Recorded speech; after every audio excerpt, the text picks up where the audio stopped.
你们现在就互相戴上吧。这玉皇大有寓意，往后轻易不能取下，每次进宫朕都要看到的。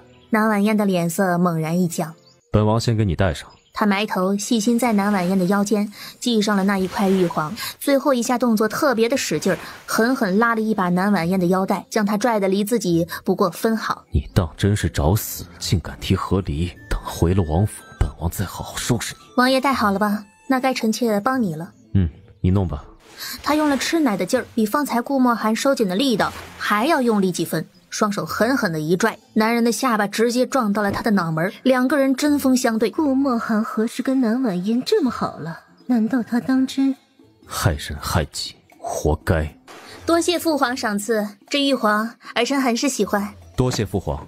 只要你们夫妻齐心，比什么都重要。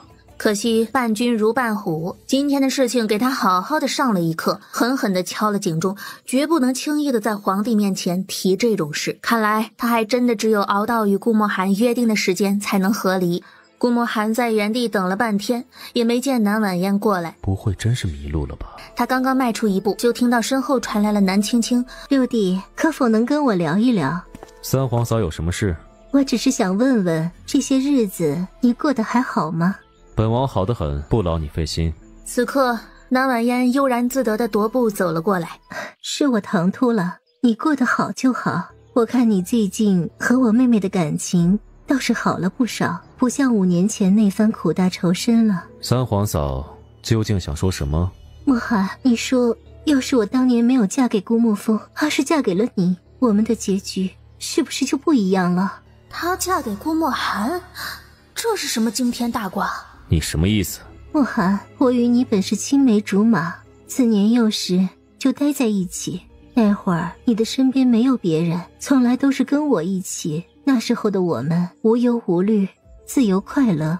只可惜命运弄人，若不是我爹非要将我嫁给成王，或许就轮不到婉嫣嫁给你了。你已经嫁给了成王，怎么还说得出这种话来？我知道我嫁给成王惹你生气了，以至于5年来你都不曾与我联系，见面也极少跟我说话。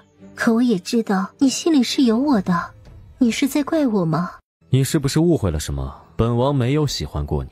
顾墨风要是知道自己头顶上有一片青青绿草地，不知道会不会提刀砍了顾墨寒。顾墨寒还真是沾花惹草的男人，身边女人数不胜数，一个个的都交往亲密。我还以为他的心里真的只有云雨柔一个人，没想到啊，渣男，他就只对他的原配，他的救命恩人那么坏那么渣。呸，王八蛋，真是越来越替原主不值了。你若是不喜欢我，怎么会对我这么好？墨寒，你……他想扑到顾墨寒的怀里，顾墨寒蹙眉避开。说你对我无情，又为何劝我不要吃虾？你明明一直记得我忌口的东西，这么多年过去了，始终没有忘记过，这难道还不算喜欢吗？本王为何劝你吃虾？难道要眼睁睁看着你把病带给孩子？你到底有没有为人母的自觉？孩子？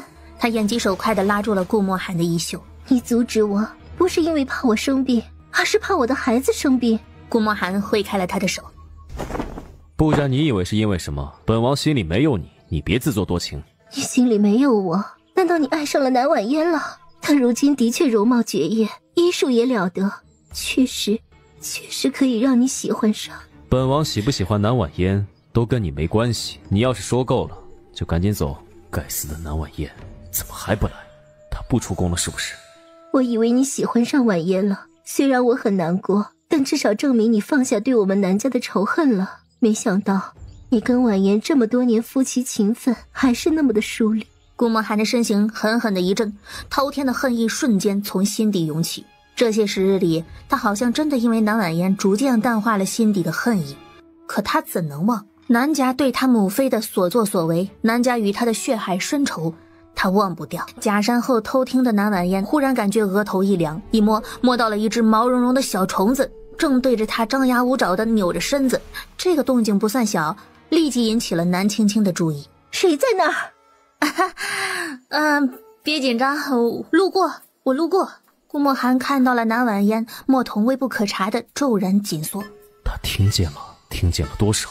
原来是妹妹，我和六弟刚刚在一起叙旧，多聊了会儿，还希望妹妹不要介意。那就别管我，接着聊啊，我就不打扰你们二位的雅兴了。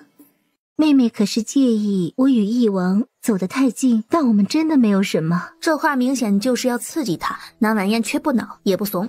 有没有什么是你们的事情？你们情投意合，多叙旧两句是正常的。只是可惜了，今日成王不在，否则不知道让他听见姐姐一直倾慕别人的夫君会是什么反应。竟然被南婉嫣听到了。够了，南婉嫣，你给本王住口！南婉嫣听到了，不仅没有生气吃醋，反倒是一副看戏的态度，让他很不爽。怎么敢做还不敢让人说了？我也纳闷了，你跟他才是一对苦命鸳鸯，那你的白月光又是什么？备胎鸳鸯？南婉嫣，不准胡说八道！不是的，我们真的只是聊聊天，没有任何关系。妹妹你别说了，南青青无中生有的事没有必要再提。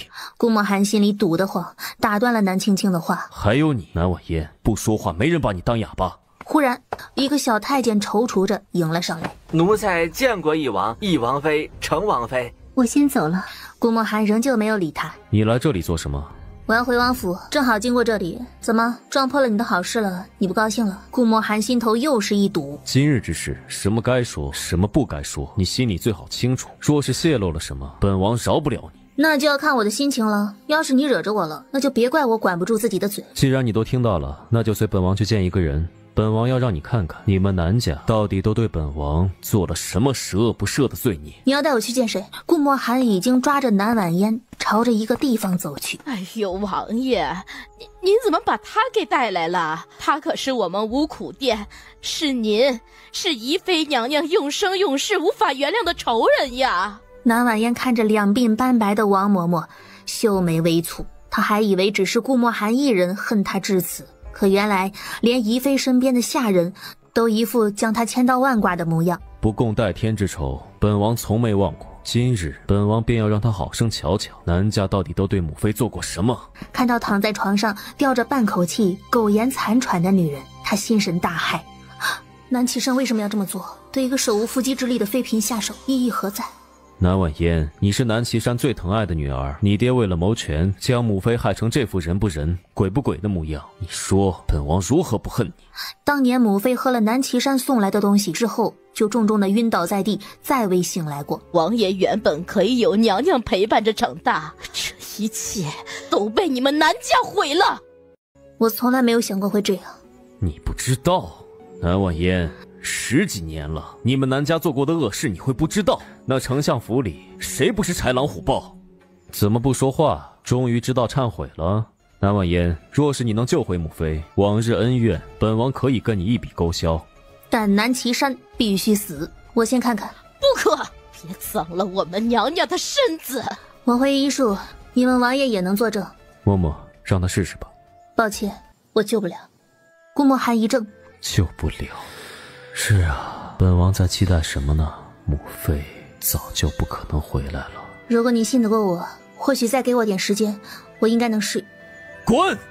既然救不回来，就不要说那么多的废话。南婉嫣顶着一群人憎恨的目光出了寝殿。我要自由，一定要跟孩子一起，早点远走高飞。母妃，儿臣下次再来见你。顾墨寒一拂袖，转身出了五苦殿。走。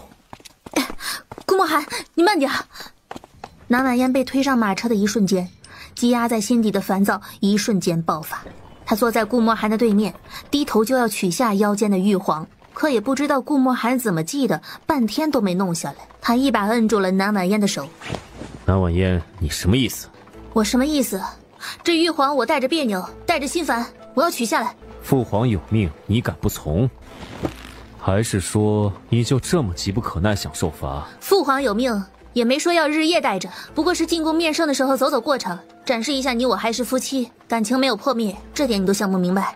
而且顾墨寒，你我迟早是要和离的，如今又在这里装什么孝子，逢场作戏这种东西，你不是比我更懂？你竟然还有胆子提这件事！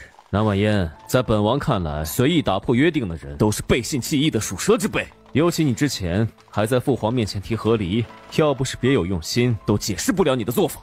我别有用心？顾墨寒，我为什么要提前和离？还不都是你逼的？本王逼你？难道不是你要的和离书？不是你与本王协商的半年？本王都把和离书给你了，你还造作什么？给我了又怎么样？要不是你步步紧逼，为了一个女人三番五次的置我于死地，我会开口；要不是你将家族恩怨归咎于我，基于我的两个闺女，我会连半年都等不了，这么迫不及待的想要离开。顾墨寒，你想过什么日子我管不着，但我只想远离这些纷争恩怨，和一双儿女逍遥山水间。你阻拦我，无端给我扣上帽子，你就是我的仇人。说着，他就将空间里拿出来的银针狠狠扎在他的身上。每次都这样，话说到一半就用这些下三滥的手段对付本王。他将银针扔出了窗外，紧扣住了南婉嫣的手腕。这个女人一心只想着怎么逃离，现在连吵架都还想着怎么伤本王。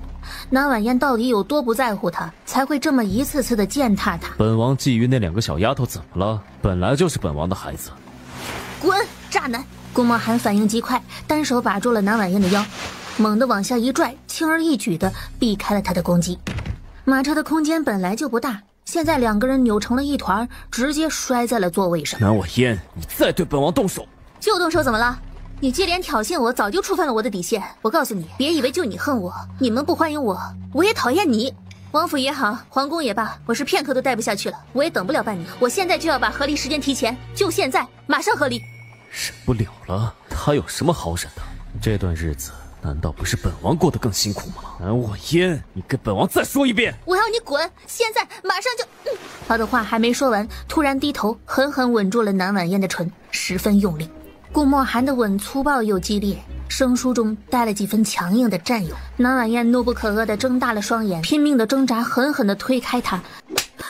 顾墨寒，你疯了！顾墨寒的半张脸有些红肿，他停下了对南婉嫣的动作，看到女人被他咬得发红的唇瓣，漆黑的眸里涌现出了错愕。是你几次三番出言刺激，逼本王在先。南婉嫣，如果你还想和离的话，本王劝你老老实实的撑到半年期限，不然你这辈子都不用再想此事了。南婉嫣浑身戒备，嫌恶地抹了抹唇，想让我坐以待毙，看着你对我的孩子们下手。顾墨寒，我告诉你，这不可能。你欺负我也好，纵容云雨柔也罢，这些我都可以不跟你计较。但是你若因为我是仇人之女就殃及我的闺女们，我绝对跟你玉石俱焚。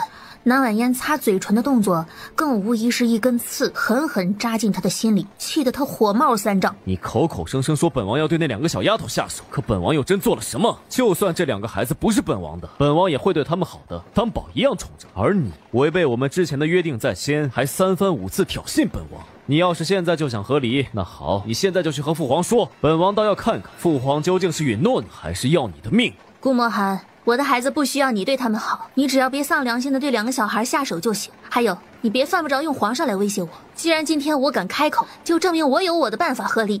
南婉嫣，顾墨寒像是被他触了逆鳞，猛然伸手摁住了南婉嫣的肩头，把她往马车的后壁上压去，整个人欺进。男人强烈的气息席卷而来，逼着他必须看着他的眼睛。本王确实小瞧你了，但你以为现在本事大了，就以为能够只手遮天了？你不要忘了，天子一言抵得上万马千军。父皇若要你项上人头，不过眨眼的事情。而且太后对你我2人正是看好，皇上最孝顺，你不管跟他们谁提和离，都不可能成功。要想和离，就得听本王的。他一手揪住了顾墨寒的衣领。好，眼下我可以忍，也能给你时间，但是顾墨寒，你给我听好了，不准再碰我1分1毫，也不准再对我的孩子们有任何非分之想。我说过，我不好惹，大不了最后2败俱伤，谁都别讨到好处。他眼疾手快地掏出手中的针筒，猛然刺入了顾墨寒左手静脉。这是你刚才欠我的，他得让他知道，强吻他是要付出代价的。顾墨寒连忙用内力逼退了源源不断往外冒的嫣红的液体。顾墨寒刚想发作，却突然间四肢无力，头晕目眩，胸闷气短，扶着车门就往后跌去。南婉嫣，你又对本王做了什么？为什么总会有这么多诡异的东西？这些东西你也见识了。顾墨寒，我杀你是分分钟的事。如果你再一而再再而三的挑衅我，鱼或许不会死，但网一定会破。南婉嫣，你不敢杀本王。你说的什么屁话？我为什么不敢杀你？第一，本王是战神，本王要是死了，西野战神一倒，势必会追究在你身上，你会被所有人追杀。那又怎么样？我不会跑。再说了，你这个战神如今还有多少人信服？除了神策营，谁不知道你就是被顾墨风打压的王爷，没半点本事。本王是战神，你以为这个名号哪里来的？本王想杀你，才易如反掌。放眼整个西野，没人是本王的对手。而且南婉嫣，你是母亲，绝不可能倒下，因为你要养活2个小丫头，要给他们安定的生活。杀了本王，你跟2个孩子都得死。没想到王爷如今信口胡诌的本事是越来越强了。本王没有信口胡说，你心里清楚。本王倒是想知道，你既然这么有本事，怎么之前一点都没有展现过？这么多年苦苦经营伪装，甚至将本王都蒙在鼓里耍得团团转，你的目的是什么？我怎么样不关你的事，你还是少在我身上花心思，我根本就不喜欢你。过去是我瞎了眼，现在我眼睛好使得很，看不上你这样的歪瓜裂枣。你再亲近我，会让我觉得你是不是喜欢我、惦记我，令我恶心反胃。南婉嫣，你放肆！顾墨寒的怒火登时直冲脑门，大手一把拽住他的手，将他往怀里狠狠的一扯。哼，是你活该。南婉嫣没发现他心脏难受，直接一脚狠狠的将他踹开，而顾墨寒竟一点反抗的力气都没有，倒在了一边。王爷到了，这么快就到了？哼，惩戒渣男的时间总是这么短暂。南婉嫣看也不看他一眼，直接要走。顾墨寒却吃力的咬牙，伸腿拦住了他的去路。给本王解药！给，爱要不要？顾墨寒被他戏耍了一番，震怒溢于言表。你把本王当作傻子？哼，傻，真傻！有求于人，你还这么理直气壮，还真是无理。不要啊，不要那就算了，在这里待着吧你。说完，他就掀开车帘走了。顾墨寒宛如火车头一般，一张脸气得通红，脑门冒着青烟，又急又恼，却寸步难行。他手握成了拳，竟莫名其妙的起了征服他的心思。如今我还没跟王爷圆房，这是当务之急的头等大事。只要我能够怀上王爷的孩子，才能稳住王爷的心，守住如今的地位。其次，在这王府里，我虽为侧妃，但王爷处处宠我护我。你说，比起那个嚣张跋扈的南婉嫣，谁更适合做王府的女主人？当然是您了。所以圆房我要圆，这王府里的管家权我也要争上一争。主子真是高明，如果王府的管家权落在了您的手里，那个南婉嫣就更没有资本跟您斗了。可他身边的2个小野种怎么办啊？等我有了自己的孩子，有了权力，还怕对付不了他们？王爷和南家隔着血海深仇，王爷是不可能原谅他的，连带着他的孩子也是罪人。我们要做的就是养精蓄锐，等待时机，还不快去准备？愣着干什么啊？主子没有吩咐奴婢做什么呀？还不快点找人来把这里收拾了，顺便再准备些王爷爱吃的东西过来。我要去西风院，这春宵一刻是你能耽误得起的？这样你再去办一件事。敢问2位小主，可知道《弟子规》啊？林先生，我知道《弟子规》。那南枝小主来说说。小针脚乐呵呵地站起来，兄友弟恭。南枝小主天资聪慧，一定是个可塑之才。果不其不待他心里夸完，小针脚就信誓旦旦地拍着胸口。兄友弟恭就是说哥哥和弟弟相亲相爱，最后他俩有了孩子，快快乐乐地生活在一起了。南婉嫣闻言差点一口血喷出来。南枝小主在说什么？娘亲在书本上看见的，就是说2个男子表面上兄友弟恭的，实则很不正经。可以了，可以了，今日要讲的并非兄友弟恭。林玉峰怕再听下去，他的老脸都要羞红了。南枝小主还是少看些王妃的书籍比较好，对您，总之还不太合适呢。王妃这么带孩子，是不是不太合适啊？南婉嫣在一旁听得直皱眉，看我就说，为什么小家伙总能蹦出那么多我都没教过的现代词汇来？感情是偷看了我的书。知道了，林先生，对不起。南小小主言重了。父母呼，应勿缓。阿姐，这是在说娘亲吗？应该是。南婉嫣也盘腿坐在角落里，静静地听着。王妃是你们的娘亲，不知2位小主对王妃是什么样的印象？娘亲暖暖的，很爱我们，虽然有时候会凶，但都是为我们好。娘亲身上香香的，还总是给我们做好吃的。但是我们也知道，娘亲有时候会一个人躲起来，偷偷难过。南婉嫣的心里一暖，鼻尖有些酸。没想到这些事情这2个小家伙一直都知道。这就是母亲的爱，母亲总是温柔的，给你们怀抱和关切。但是母亲呢，也会有脆弱的一面，而这个时候就需要父亲出现了。父亲是男人，在外顶天立地，在家里就是你们和母亲的避风港。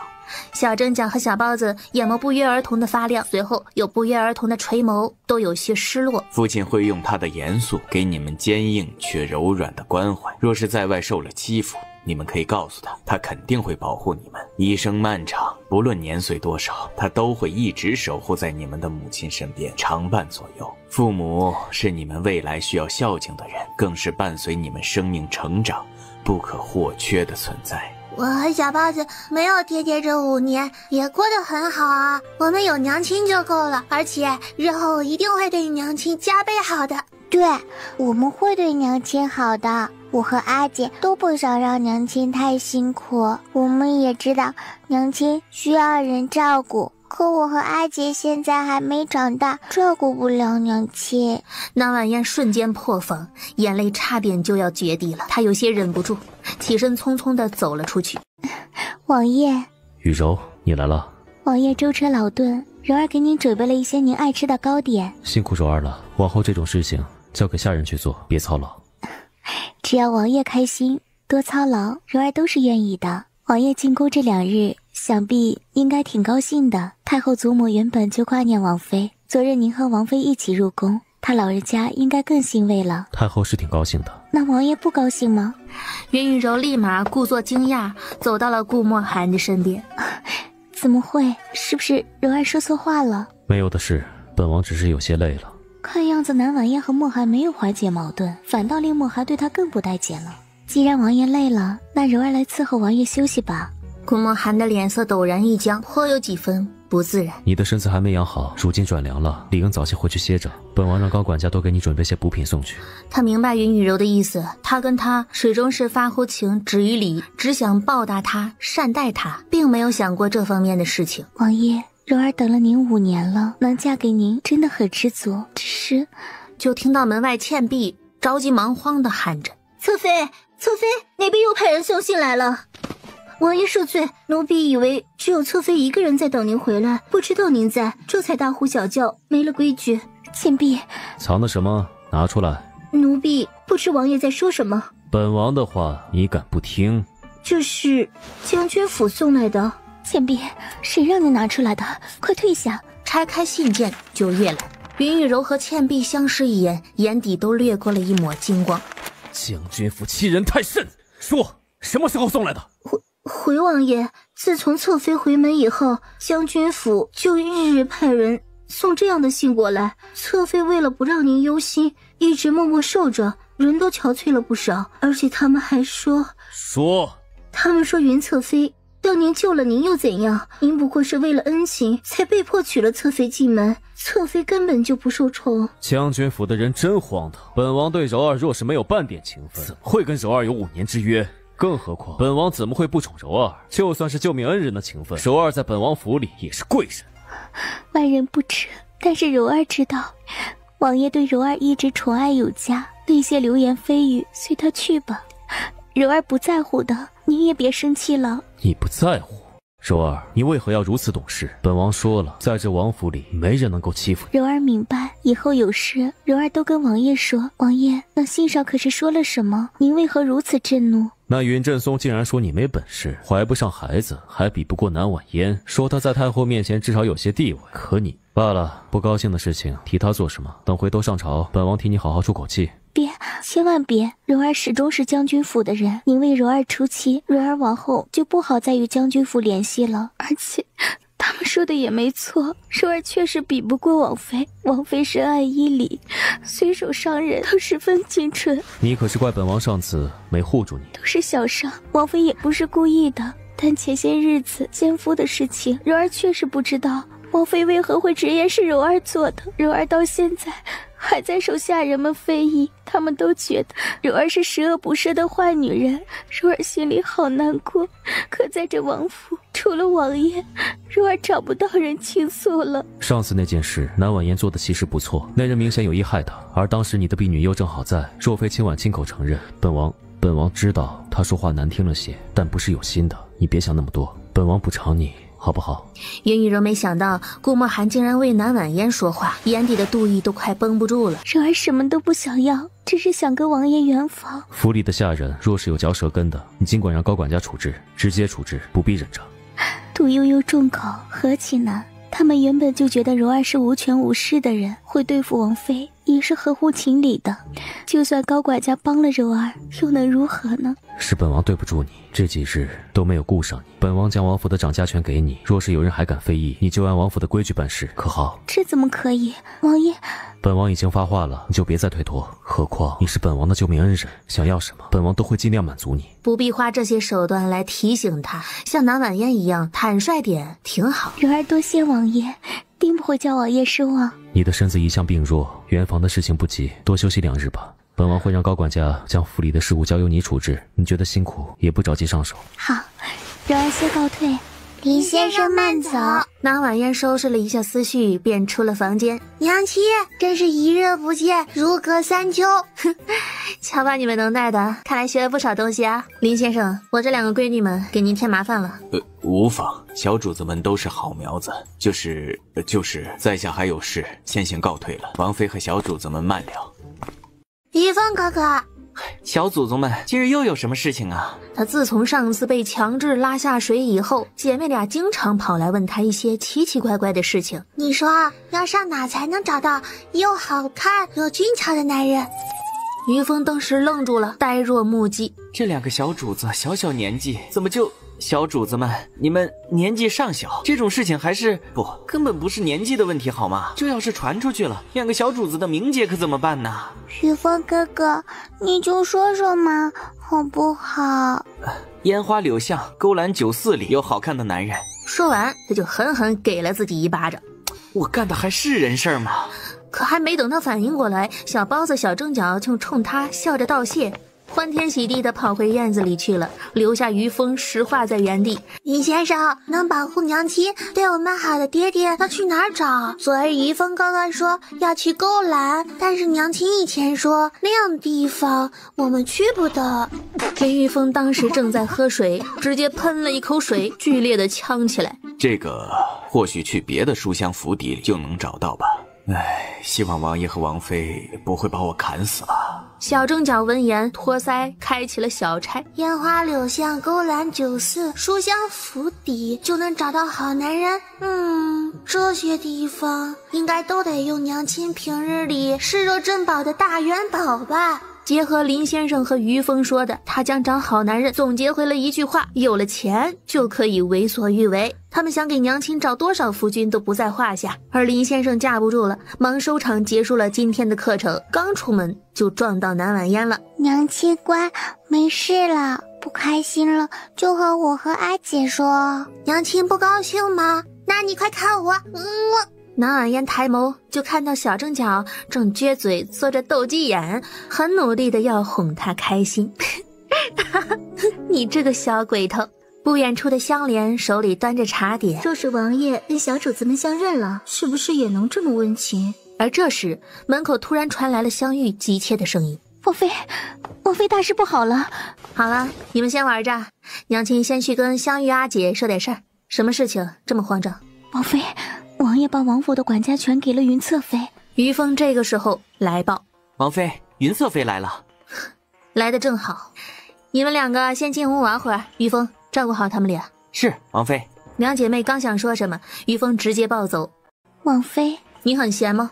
本来闲着，但王爷方才突然把王府的管家权给了妾身，妾身想着应该来跟王妃说一声，毕竟这是王妃的东西，妾身这样平白无故的得了，心有愧疚。那不属于你的东西，手不疼吗？我忘了，上次那个伤疤好了是吧？王妃，王爷是我的，谁也抢不走。就算你是王妃也一样，绝不会有任何改变。还有，我已经有管家权了，你若敢伤我，我就敢以府规罚你。此刻被于峰强迫带走的姐妹俩很是不悦。那个女人一看就是面目可憎，她的眼神让我很不舒服。就是，你看看娘亲在她面前多无助啊！于峰哥哥，你快放我们下来。王妃有事，2个小主子还是安安心心去后院玩吧。于峰侍卫。于峰冷不丁吓了一跳，在。放我下去！于凤一愣，一个不经意间，小正脚就从她臂弯间溜了出去。快起！于凤立马惊醒，姐妹俩都被于凤带到了后院。于凤侍卫气势逼人，逼近了云雨柔。有了管家权又如何？云雨柔，奸夫的那件事儿，我还没找你算账呢，你倒是先找上门来了。南婉嫣咄咄逼人，竟让云雨柔心里生出了一丝惬意，被她逼得步步后退。侧妃，王妃说的是什么话？妾身已经跟您郑重的解释过了，妾身根本不知道上次的那件事，王妃却一而再再而三冤枉妾身。如今妾身虽然有了管家权，却也不会胡乱做事，还请王妃放宽心。你别在我面前装模作样，管家权这个东西，顾墨寒那个蠢货就算给你了，你能守得住？归根结底，你不过就是一个妾。王府里要真出了什么大事儿，你能担得起什么责任？平时只会哭哭啼啼的，你有什么本领管事？你事到如今，就连管家权这样的东西都压不住这个贱人了，是吗？他突然往镜湖退去。王妃，您怎么这样说？妾身不过是……话还没说完，他突然跌坐在了地上。管家权是王爷给妾身的，王妃若是不高兴，妾身还给王妃就是。王妃又为何要推妾身一把？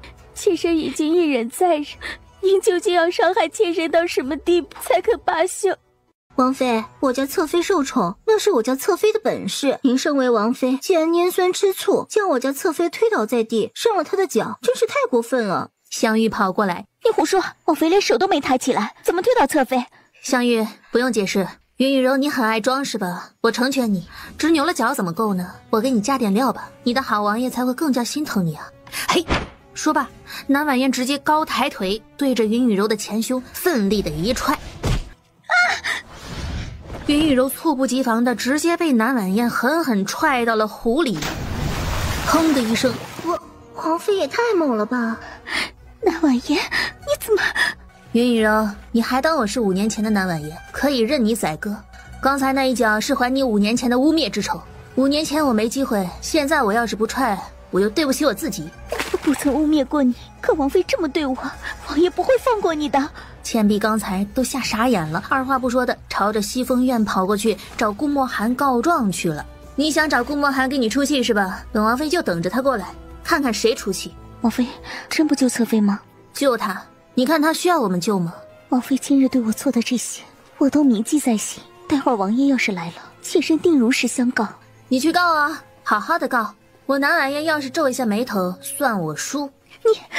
话音未落，突然有2条大狗如同2道闪电窜了出来，所有人都没反应过来，2条狗就已经跳进了湖里，将云雨柔往湖的深处拖拽下去。什么东西？他们拽着云雨柔往下沉，云雨柔根本就没有挣扎的余地，沉落到了湖底，连呛了好几口。辣不辣不可能无缘无故的针对谁，应该是2个小家伙指挥他们干的。他俩浑身上下都被抹满了一泻千里，云雨柔被迫喝了好几口加了料的湖水。什么东西？快放开我！云侧妃，你还要在湖里待多久啊？南婉嫣看着终于在湖里待不下去，狼狈地爬上岸的云雨柔。云侧妃怎么上岸了？不是喜欢在湖里泡澡吗？多泡会儿。婉嫣，等王爷过来，我绝对要把南婉嫣这张嘴撕烂。王爷，前些日子您要老奴查的王妃的身份背景都在这儿了。上面事无巨细地记载了南婉嫣的过去，可唯独少了2处，一处是南婉嫣年幼时，顾墨寒留心看了一眼，正好是她当年落水前后的年份。还有一处是南婉嫣及笄那日失踪了一日。南婉嫣竟然失踪过，本王从来不曾听南婉嫣提起过。王爷，侧妃她落水了，在哪儿？镜湖。王爷您来了，柔儿又惹王妃不开心了。南婉嫣，你什么你？是不是又要骂我了？我告诉你顾墨寒，你宠妾灭妻，王妃的管家权，你不问过我的意见就随手给了一个妾，要是被太后知道了，你跟你的小妾谁都吃不了兜着走。南婉嫣，就因为一个管家权，你就把雨柔害成这样？你这种狠毒的女人，就算管家权给你，也是德不配位。说罢，他扶起了云雨柔，打算带她先离开。云雨柔见顾墨寒虽然骂是骂了，却并没有惩罚南婉嫣，她快气疯了。王爷，原本柔儿想着还是有些不妥，便想把管家权还给王妃，但是王妃一听柔儿说话就好生气，推了柔儿一把，柔儿的脚都扭伤了。而后王妃还不解气，将柔儿踹进了湖里。王爷，是侧妃挑衅王妃在先，并不是侧妃说的那样。香玉，不用跟他解释，王爷一叶障目，瞎得厉害，你跟他说再多都是没用的。南婉嫣，你的舌头如果不想要了，大可以继续辱骂本王。这该死的女人，嘴巴怎么这么厉害，一点都不饶人。话都说到这份上了，妈怎么还不罚南婉嫣？云玉柔都要气出心梗了，却又不能发作。侧妃，您还好吗？您的脸色这么难看。柔儿，王爷，柔儿脚好疼，身子也好疼。话音未落，他忽然感觉下腹一阵坠痛，绞着肠胃很是难受。他顿时感觉不妙，怎么突然想要上茅房呢？罢了，王爷，今日全都是柔儿的错，柔儿先回去了。说罢，他转身就要走，顾墨寒却抓住了他的手腕。等着，本王抱你回去。不必了，都是柔儿的错，是柔儿不该。王爷跟王妃聊着吧，柔儿先走了。再耽搁下去，他恐怕就要开花了。有本王在，你不需要再害怕。你脚上还有伤，别硬撑。原来小家伙们是给云雨柔下料了，难怪愿意息事宁人。顾墨寒，你眼珠子看来真的没用了，侧妃这个样子哪里像是有伤了？顾墨寒一把将云雨柔拉进自己的怀里，看着南婉嫣，恶狠狠地说：南婉嫣，你横蛮无理，将柔儿伤成这样，本王回头再收拾你。云雨柔被冷不丁的扯了一下，只感觉有什么东西猛地顺滑了许多。王爷，柔儿没被王妃伤多重，腿已经不疼了，不用拧包，柔儿先回院子了。云雨柔再也装不下去了，狠狠推开他，逃命一般的健步如飞的朝着茅房跑去，每跑一步就放出一阵炸弹。竟然这么对付我，让我险些在墨寒面前出糗，简直该死！侧妃，侧妃！顾墨寒呆在了原地，好一阵的错愕。云雨柔从未推开他过，而且他不是脚疼吗？这就是你口中手无缚鸡之力的弱女子。上一秒还在梨花带雨的污蔑我，说被我害得得了腿伤，现在健步如飞的模样，哪里有半点伤患的样子？跑得这么快就算了，还能有力气把你推开。顾墨寒，到底是你这个战神太弱了，还是你的云雨柔太强了？香玉在一旁震惊的下巴都快掉了。如果不是你把人逼到这个份上，雨柔又怎么会夸大其词的污蔑你？她一个人在王府里本就无依无靠，如今本王给了她管家权，雨柔念及身份，也不过是想来告诉你一声何错之有。话虽如此，但顾墨寒心里却清楚，刚刚的事情应该不简单，至少柔儿应该是撒谎了。现在让她低下头认错，那是不可能的，她绝不可能跟仇人之女低头的。我懒得跟你说，你爱护着她就护吧，总有一天你会看清楚她的真面目的，就怕到时候你会后悔。他还没走两步，被顾墨寒一把拽住了手腕。本王会不会后悔都不关你事。本王问你，那两个小丫头们在哪儿？此言一出，香玉有些心惊。王爷这般严肃，难不成是猜到小主子们干的好事了，想要为云侧妃报仇？南婉嫣戒备着，狠狠地甩开了手。你问他们做什么，关你什么事？顾墨寒剑眉一蹙，不由分说地拽着南婉嫣就往屋里走，下一秒男人就将她推进了里屋。老老实实在这里待着，既然你不说，那本王自己去找。顾墨寒，你有什么事情冲我来，你找两个小孩子报复，这就是你的本事。我警告你，你要是敢动他们一根头发，我跟你拼了！打开，打开！看好你们的王妃，要是让她出来了，你就去领罚。香玉，给我开门！阿姐，不怕，我来保护你。坏蛋！我就知道你是来找我麻烦的，一人做事一人当。那个女人是被我弄成那样的，但她那是活该。有事你冲我来，不要欺负小包子。于峰见着他，当即心惊胆战的行礼。王爷，方才侧妃出事儿到落荒而逃，他跟两个小主子都看得一清二楚。王爷该不会是为了侧妃报复两位小主子的吧？哦，什么活该？我知道你是为了给坏女人出气，可是是她先挑衅娘亲的，说你对她很好很好，娘亲根本不受宠爱。尤其是我看到，明明是她自己跑出去，假装摔倒，污蔑娘亲，她好坏，我气不过，所以才惩罚她的。林先生说了，以德报怨是大君子。娘亲不仅不责怪你，反而帮你做了那么多事情，你们却这样欺负她。阿杰做的没错，这件事我也参与了，我们就是不喜欢你们这样欺负娘亲的人。顾墨寒被2个小丫头指责，一下子胸闷起来，竟然让他有些喘不过气。本王从没想过。他从未想过责怪他们，他来只是要跟她们姐妹做妇女鉴定的。本王从未想过找你们麻烦，这件事情本王也不再追究。但是你们娘亲确实也有错。没有。说罢，小蒸饺从怀里掏出了几颗糖果，用尽全力砸到了顾墨寒的身上。娘亲才没有错，错的一直是你们。小包子不知他在想什么，他见顾墨寒的背后一直没有出现什么人，从裤兜里掏出他的小手帕，将它攥成一团，扔向了顾墨寒的胸口。大坏蛋，你是不是又欺负娘亲了？把娘亲还给我们！小蒸饺也瞬间反应过来，挥舞着小手冲上去，抱住顾墨寒的腿，猛地一口咬下去。大坏蛋，你把娘亲怎么了？任由小蒸饺咬他，顾墨寒却丝毫不生气，弯腰捡起了地上的糖果和手帕，递给了他，柔声说：不生气了，东西收好，别乱扔。小蒸饺木讷了一会儿，没想到他被咬了，一点儿也不喊疼，也不生气，倒是让他有点措手不及了。他刚要伸手去接，突然感到一阵失重，整个人被顾墨寒单手拦腰抱起来，稳稳地落入他的怀里。难道坏蛋爹也不是来找麻烦的吗？你别以为你帮我捡了东西，抱我起来，我就原谅你了。哼！你要如何才肯原谅我？我让你再咬一口，好不好？阿姐别咬，他肯定又在想什么坏把戏了。哪知脚下还有一颗漏网之糖，小包子猝不及防地踩到，脚底一滑就要摔倒。顾墨寒眼神一变，一个急冲上前，一把搂住了小包子，把他也扶起来。小包子，疼不疼？而方才的小包子那一摔，正好被顾墨寒攥着试纸的手接住。机缘巧合之下，唾液碰到了试纸，很快就浸湿了。他此刻没有发现2姐妹乖巧地待在顾墨寒的怀里，这还是他们头一次感受娘亲之外的怀抱。顾墨寒自责之余，余光瞥见了被沾湿的试纸，有喜色掠过了眼底，男人心中瞬间弥漫起了期待和兴奋。制品开始测验了。那晚宴一个箭步就冲出来，面色惨白地朝着后院奔去。顾墨寒，你给我住手！顾墨寒，你放开他们！你们有没有受伤？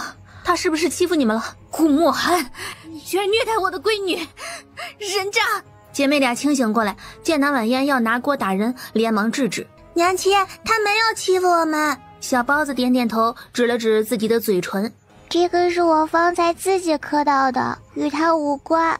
但既然现在孩子们没事，那他就要带着2小只回屋。可刚一转身，顾墨寒就陡然抓住了他的手，格外的用力。南晚烟，你告诉本王这是怎么回事？为什么纸片到现在都还没变色，都快要软掉了？南晚烟不知道他在问什么。放手！顾墨寒，在孩子面前你能不能做个人？就是老娘整的云雨柔，我看不惯他表里表气的样，有本事你冲我来！本王从不同他们计较，本王是在问你，为何这纸片没有变绿？明明真相就在咫尺，可是这个东西一点反应都没有。顾墨寒没来由的心慌起来。顾墨寒来这里，难道是要取2姐妹的 DNA 样本，而不是来虐待小家伙的吗？顾墨寒，你竟然偷我的东西！于峰跟香玉大气也不敢喘，一人捂着一个小家伙的耳朵，推到一旁待着。2个小家伙面面相觑，也没有太大的动作，静观其变。本王不过是想知道2个小丫头的身世罢了。这个东西你就堂而皇之摆在那里，如何算偷？回答本王的问题，为何这个东西没有反应？动动脑子就能想明白的事情，你却还在自欺欺人。没有变，只能说明2个小丫头根本就不是你的孩子。顾墨寒，你要是真想要孩子，跟你的白莲花生一个不就好了？别成天惦记别人的女儿。试纸当然不会有反应了，这不过是拿来采集样本的容器，不放进它空间里的仪器分析，怎么可能会有结果？不可能。南晚烟，你是不是又在骗本王？你说你不相信我的一面之词，现在测试结果就摆在这里，你还是不信，我还能说什么？本王不信。纸片没有变绿，定有别的步骤，是老沈他们不知道的，是不是？本王认定了他们，这种父女间的感应是不会错的。要么是这纸片有假，要么是你骗本王，不愿让2个小丫头认祖归宗。他五指攥成了一团，气氛瞬间就剑拔弩张起来。娘亲，镜湖里有东西。湖里有什么东西？娘亲，我看到湖里有一个亮晶晶的东西，它大概长成这样，应该是刚刚那人掉东西在湖里了。小包子摇着手，面色为难地转向了顾墨寒。娘亲说了，若是有人掉了东西，需要捡起来，物归原主。可我和阿姐都不会游泳，叔叔，你可不可以帮忙捞起来？叔叔。好。他顾墨寒的女儿就是要天上的星星，他也给他们摘下来。叔叔，就在前面。两人往湖边走，于峰和香玉都是心惊胆战，有些害怕两个小主子会惹出事来。南婉嫣看了小包子一眼，有些蹙着眉。她知道姐妹俩不会这么无缘无故地说湖里有东西，一定是有了什么主意了。东西在哪里？就在湖里呀。小正角一边说一边后退2步，然后狠狠地用力踹向了顾墨寒的膝盖窝。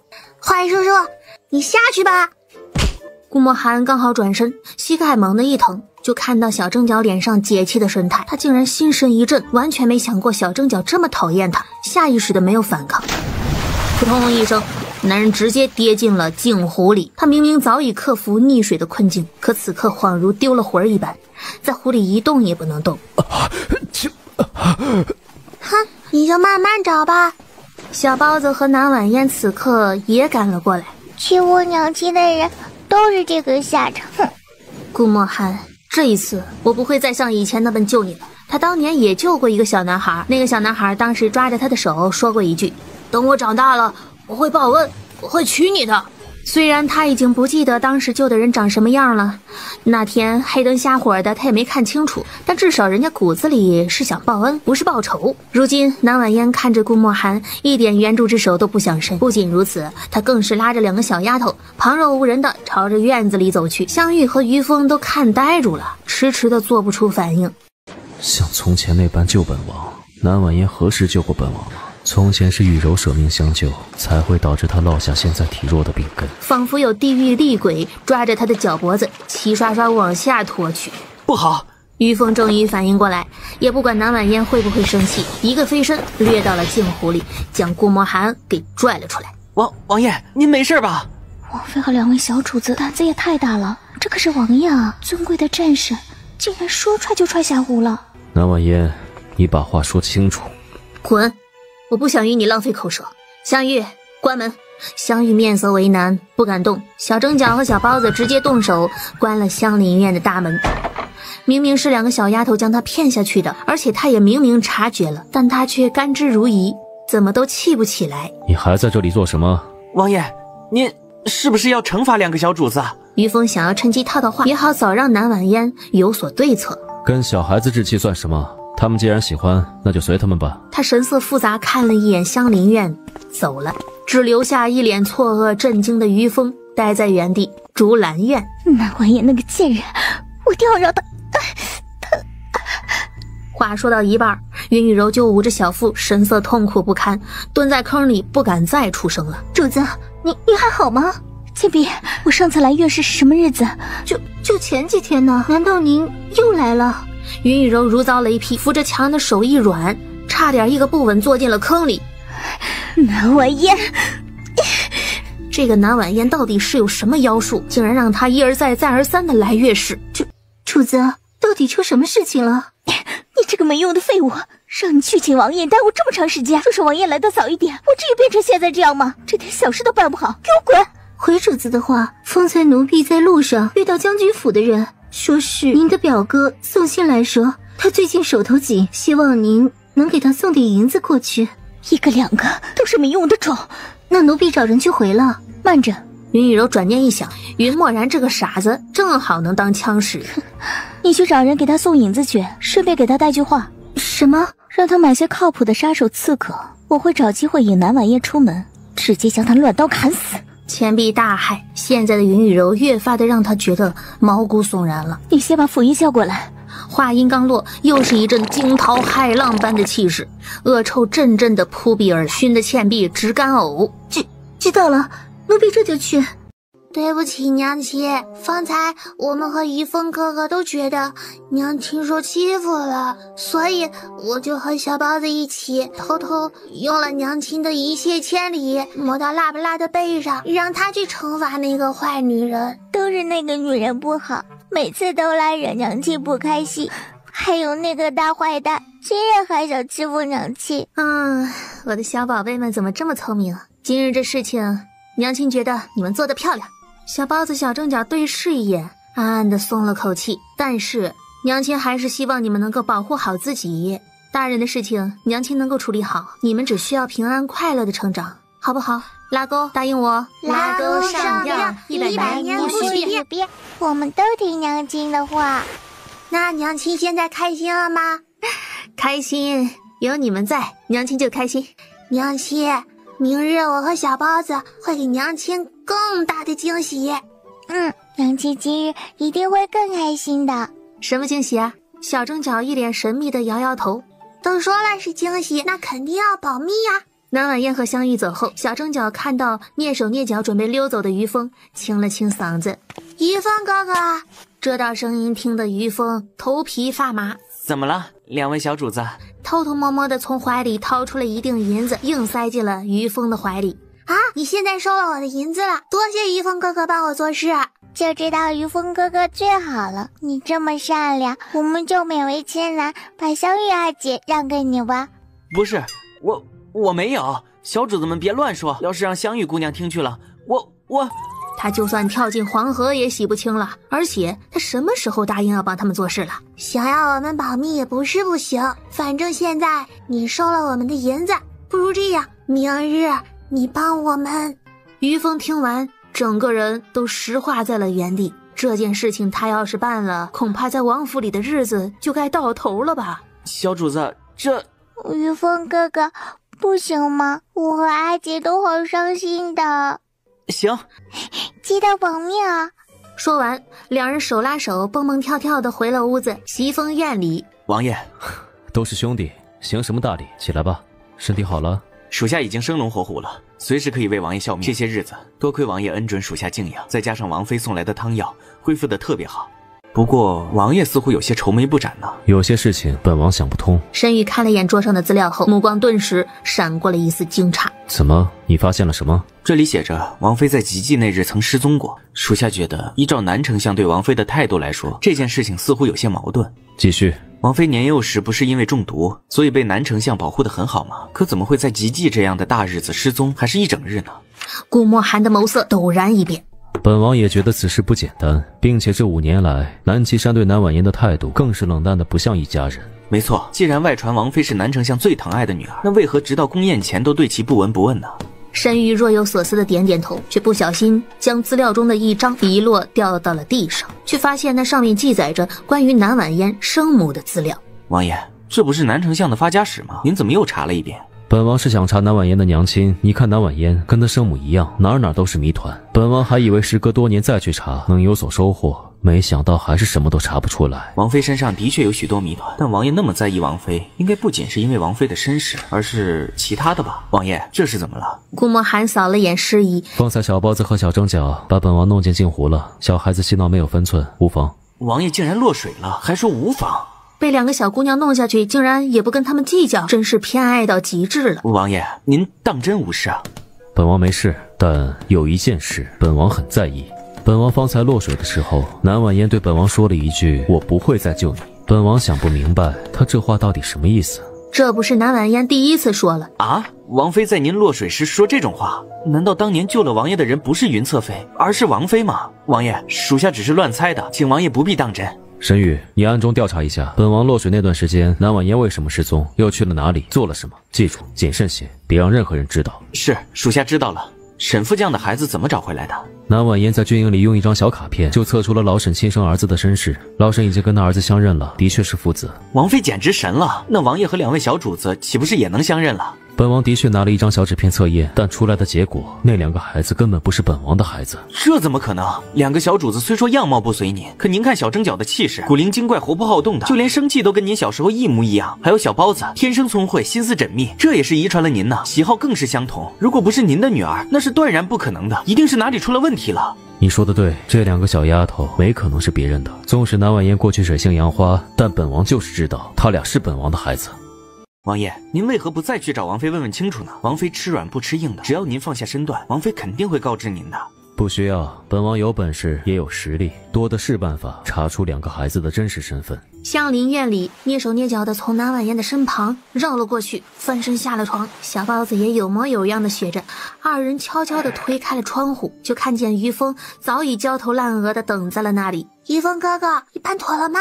小主子们都办好了，就差您2位今日带王妃去一趟了。耶，金能快爹爹了。南婉嫣睡眼朦胧的被2个小丫头拖起来，也丝毫不恼。怎么了？娘亲，今日什么都不用问，交给我和小包子了。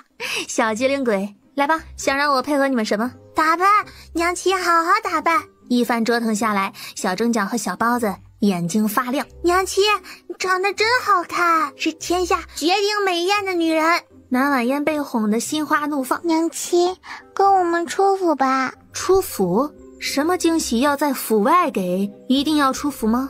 娘亲，你就答应我们嘛，我们从未出去过。是啊，娘亲就答应我们嘛。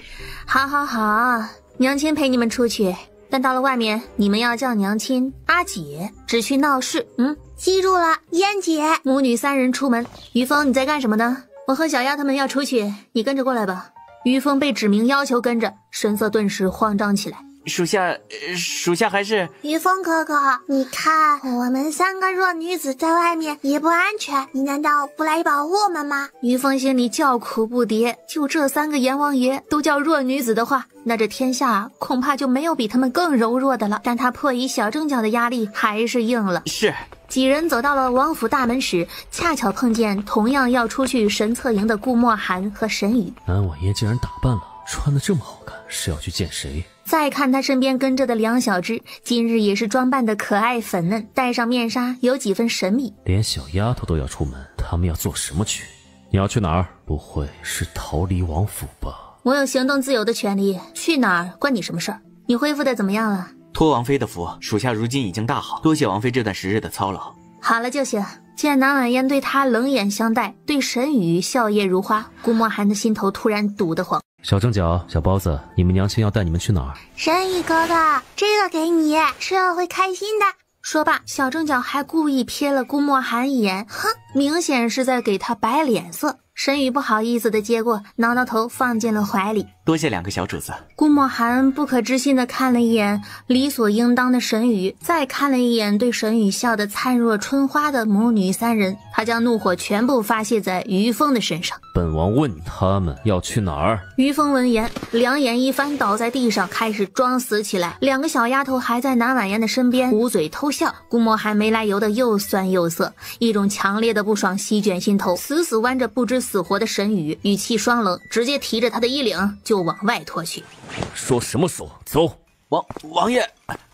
沈宇差点被顾墨寒给勒得断了气。于峰还瘫在地上，人都走了，你还不起来？于峰悄悄地半眯着眼睛扫视一番，确定没有顾墨寒的身影后，这才一个鲤鱼打挺起身。王爷的威压太强了，属下惭愧。他看见姐妹2个偷偷给他竖起了大拇指，笑得花枝乱颤。下次死也不帮这2个小主子做事了，折寿啊！街巷的角落里突然窜出了2道人影，正悄然尾随着4人的脚步。王爷，咱们不去神策营了。还去什么神策营？你没看到南婉嫣的女人今日不正常吗？路过一处热闹的街市时，有人正在表演戏法。小蒸饺好奇地拉着南婉嫣去看。好，这个精彩，好玩。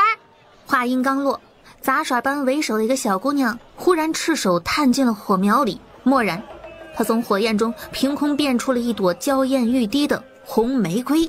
请留步。方才变戏法的姑娘把那朵玫瑰递给了她。红花配美人。瞬间，南婉嫣高高挑起眉梢，收下了花。谢谢。嫣姐，又是一朵小娃娃，还真是好大一个惊喜。一而再再而三，究竟是谁送给南婉嫣花的？南婉嫣还这么甘之如饴，难不成是夺走她初次的那个野男人？王爷别生气，万一只是巧合呢？又是咔嚓一声，转角的墙砖裂了。顾墨寒咬牙切齿，你看他那样像巧合吗？他捧着鲜花在路上十分的抢眼，而身后的姐妹2人又给于峰递了个眼色。3人默契十足，心领神会。与南婉嫣那边气氛天壤之别的，正是墙角灰头土脸的顾墨寒2人，街道4处都能听到他的哀嚎声。这个疯女人，本王稍微给她点好脸色，就开始蹬鼻子上脸了。王妃如今姿容绝艳，又得了赏识，说不定有人慕名而来呢。顾墨寒彻底炸毛了，气得七窍生烟，他气冲冲地跟上了南婉嫣。本王倒要看看是谁给他的胆子，去跟野男人私通。阿姐，快开门呀！南婉嫣失相，伸手推门，这才发现门里别有洞天，烟雾缭绕，仙气飘渺，地上摆满了蜡烛，烛火慢慢地秒射整个厢房，朦朦胧胧的。他拨开眼前的烟雾往里走，却发现里面站着一排排神色各异的男人。夫人好。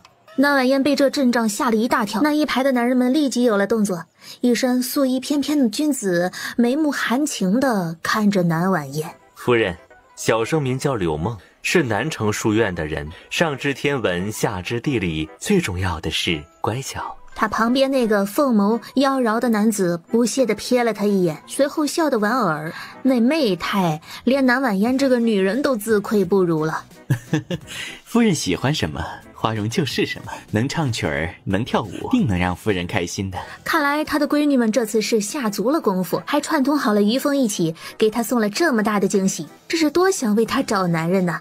笑不活了，赶来在一旁包下所有厢房的顾墨寒从隔间竖起耳朵贴墙听着。老天爷呀，快让王妃走吧，再这样下去，王爷恐怕要把这生男居给掀了。当当当，嫣姐，你看这些你满不满意？若是有喜欢的就挑一个回去，要是你看不上，后面还有30个，都在后面排队等着呢。墙的另一端，顾墨寒已经气得七窍生烟了。40多个野男人，南婉嫣可真好，好得很。满意，我满意极了。谢谢你们，这惊喜我真的是感受到了。嫣姐，那你快去挑一挑，喜欢哪个？你叫柳什么是吧？而你铁骨铮铮的好汉子，大家我都很看好。他就这样一个个的点过去，硬是把所有人的好都说了一遍。嫣姐都喜欢，那就都带回家。对，都带回家。不对呀，两位小主子可没有说要把这些男人带回王府，要是被王爷发现了，那可就死定了。砰的一声巨响，厢房的木门就被踹得4分5裂。南婉嫣，于峰的七魂八魄都吓得升了天。王爷，完了，最不该来的王爷来了。你来干什么？本王不来，今日你就红杏出墙了。南婉嫣，你就这么急不可耐？这都什么歪瓜裂枣，你还抢着要？顾墨寒，我爱做什么是我的事情。再说了，你哪只眼睛看到我跟人私通，红杏出墙？你管好你自己吧，少插手我的事。小正角站在南婉嫣的身前，拿起了桌上的鸡腿，指着顾墨寒，奶声奶气的，却很是嚣张。你干嘛跟着我们？嫣姐来找男宠，关你什么事儿？你是嫣姐的狗皮膏药吗？贴这么紧。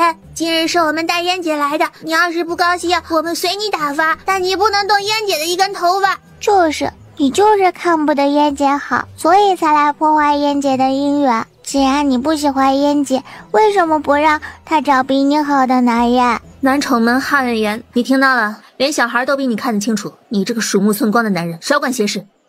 王爷，此事都是属下一手策划的，小主子们根本不知道您要杀要剐，就冲着属下来吧。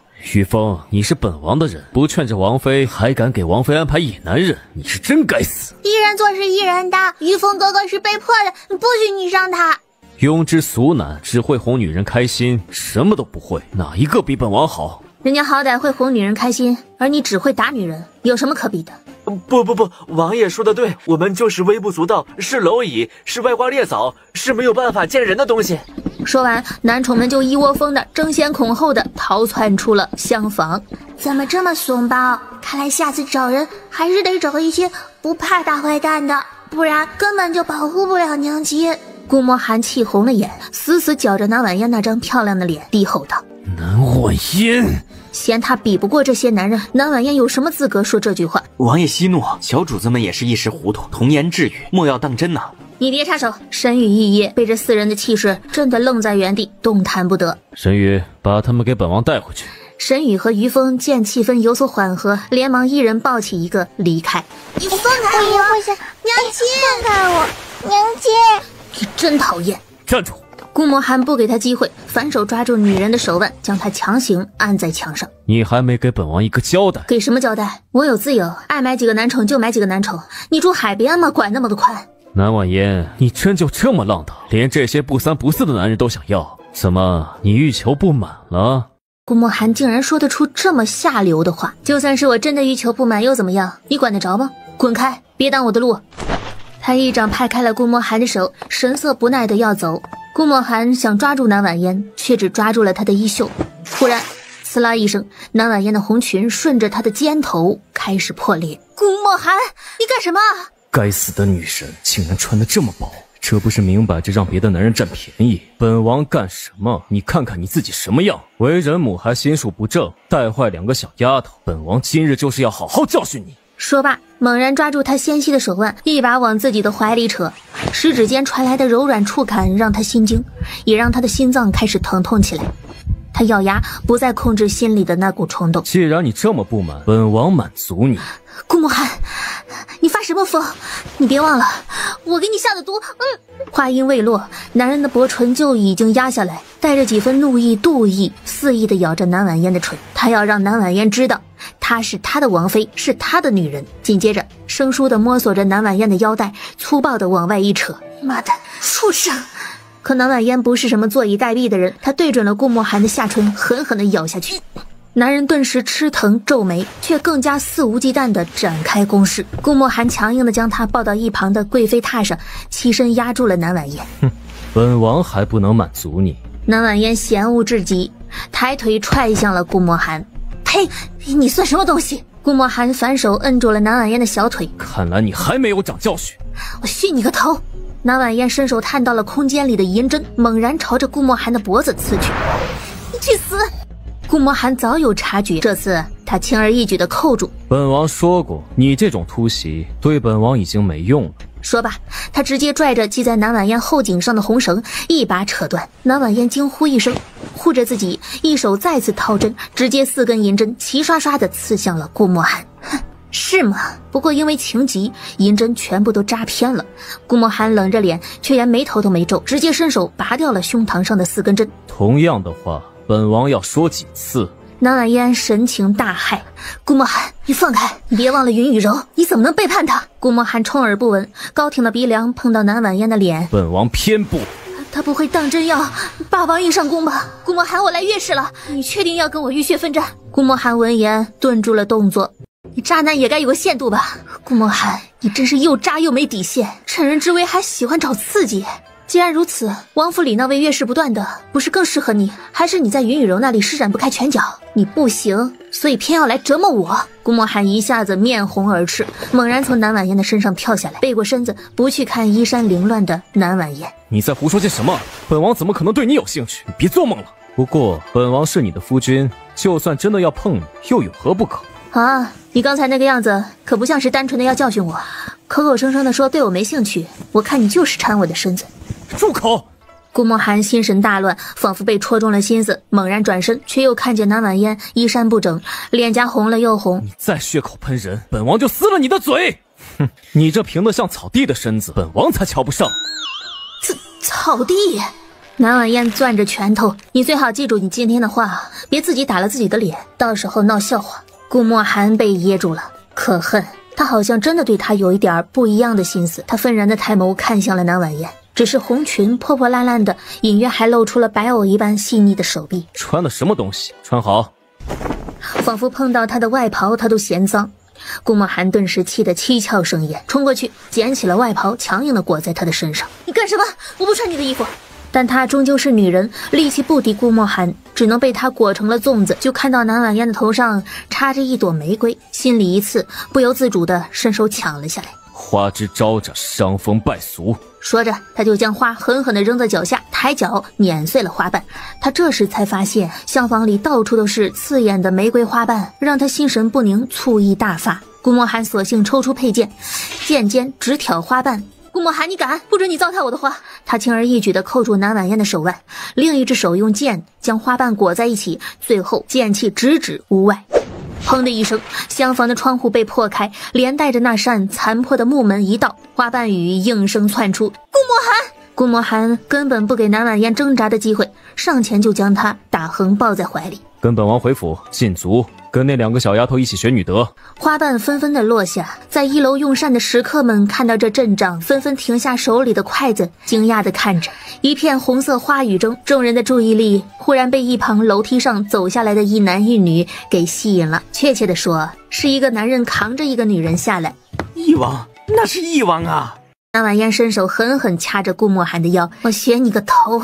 不要脸的狗王爷，你怎么不自己去学难得？快放老娘下来！顾墨寒吃疼，你再动一下，本王就把你扔下去。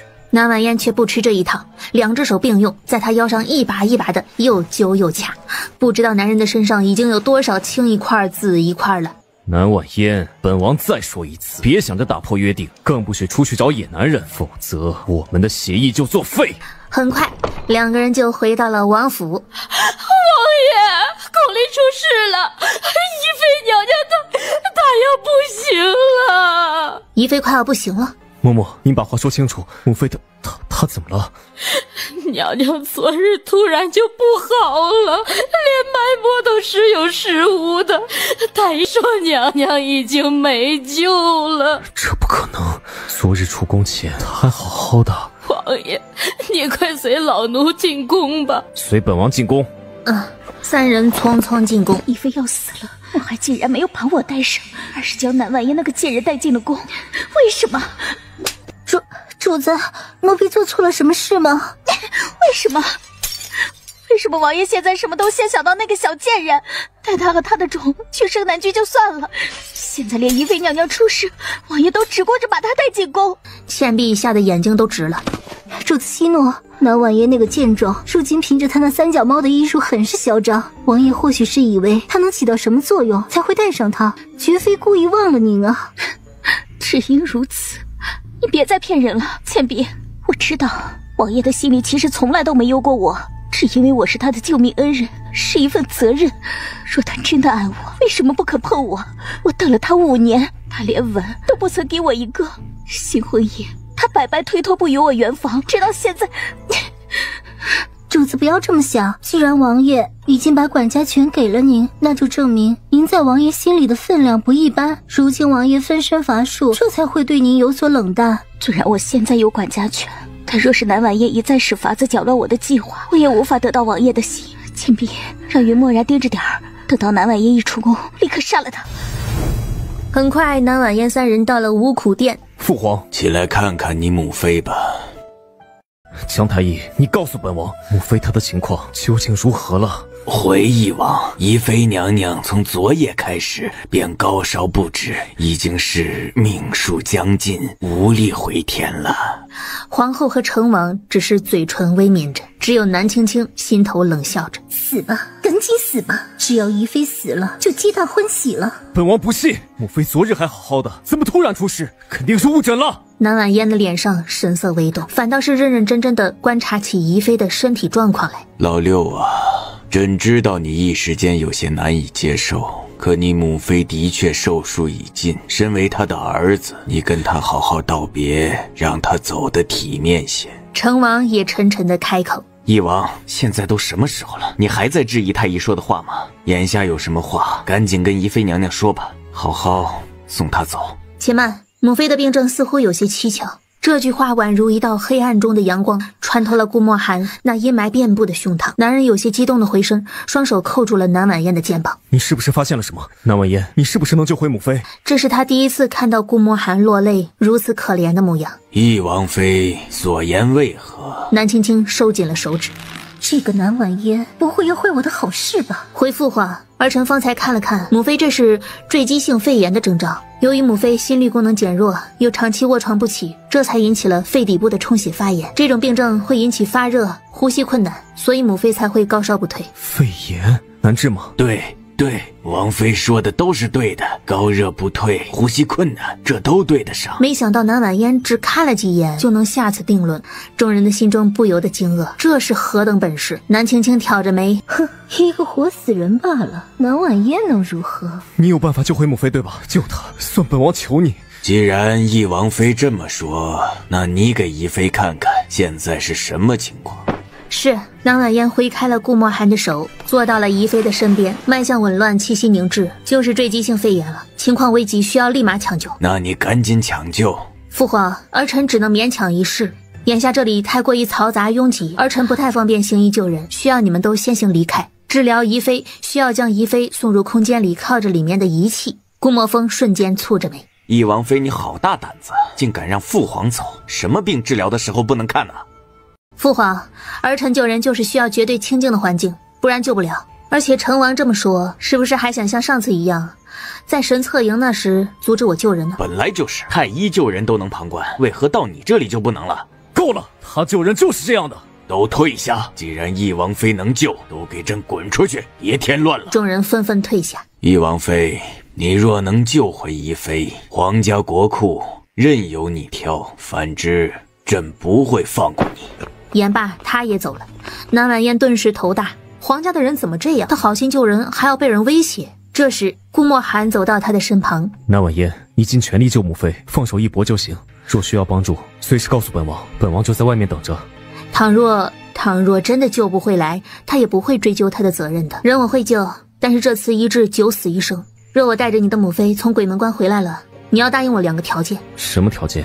你最好不要强人所难，现在合理，本王做不到。南婉嫣张了张嘴，没想到顾墨寒还真是猜中了他的心思。我要王府的管家权，还有同意我将舅舅接回王府，安置在香林院。你要管家权？你要管家权，是不是因为本王将他给了雨柔，你一直心生芥蒂？这件事情，南婉嫣这么在意吗？我确实看他不爽，他也不配手握大权，动不动就哭哭唧唧的，除了依附男人什么都不会，有什么资本拿权？你就说给不给？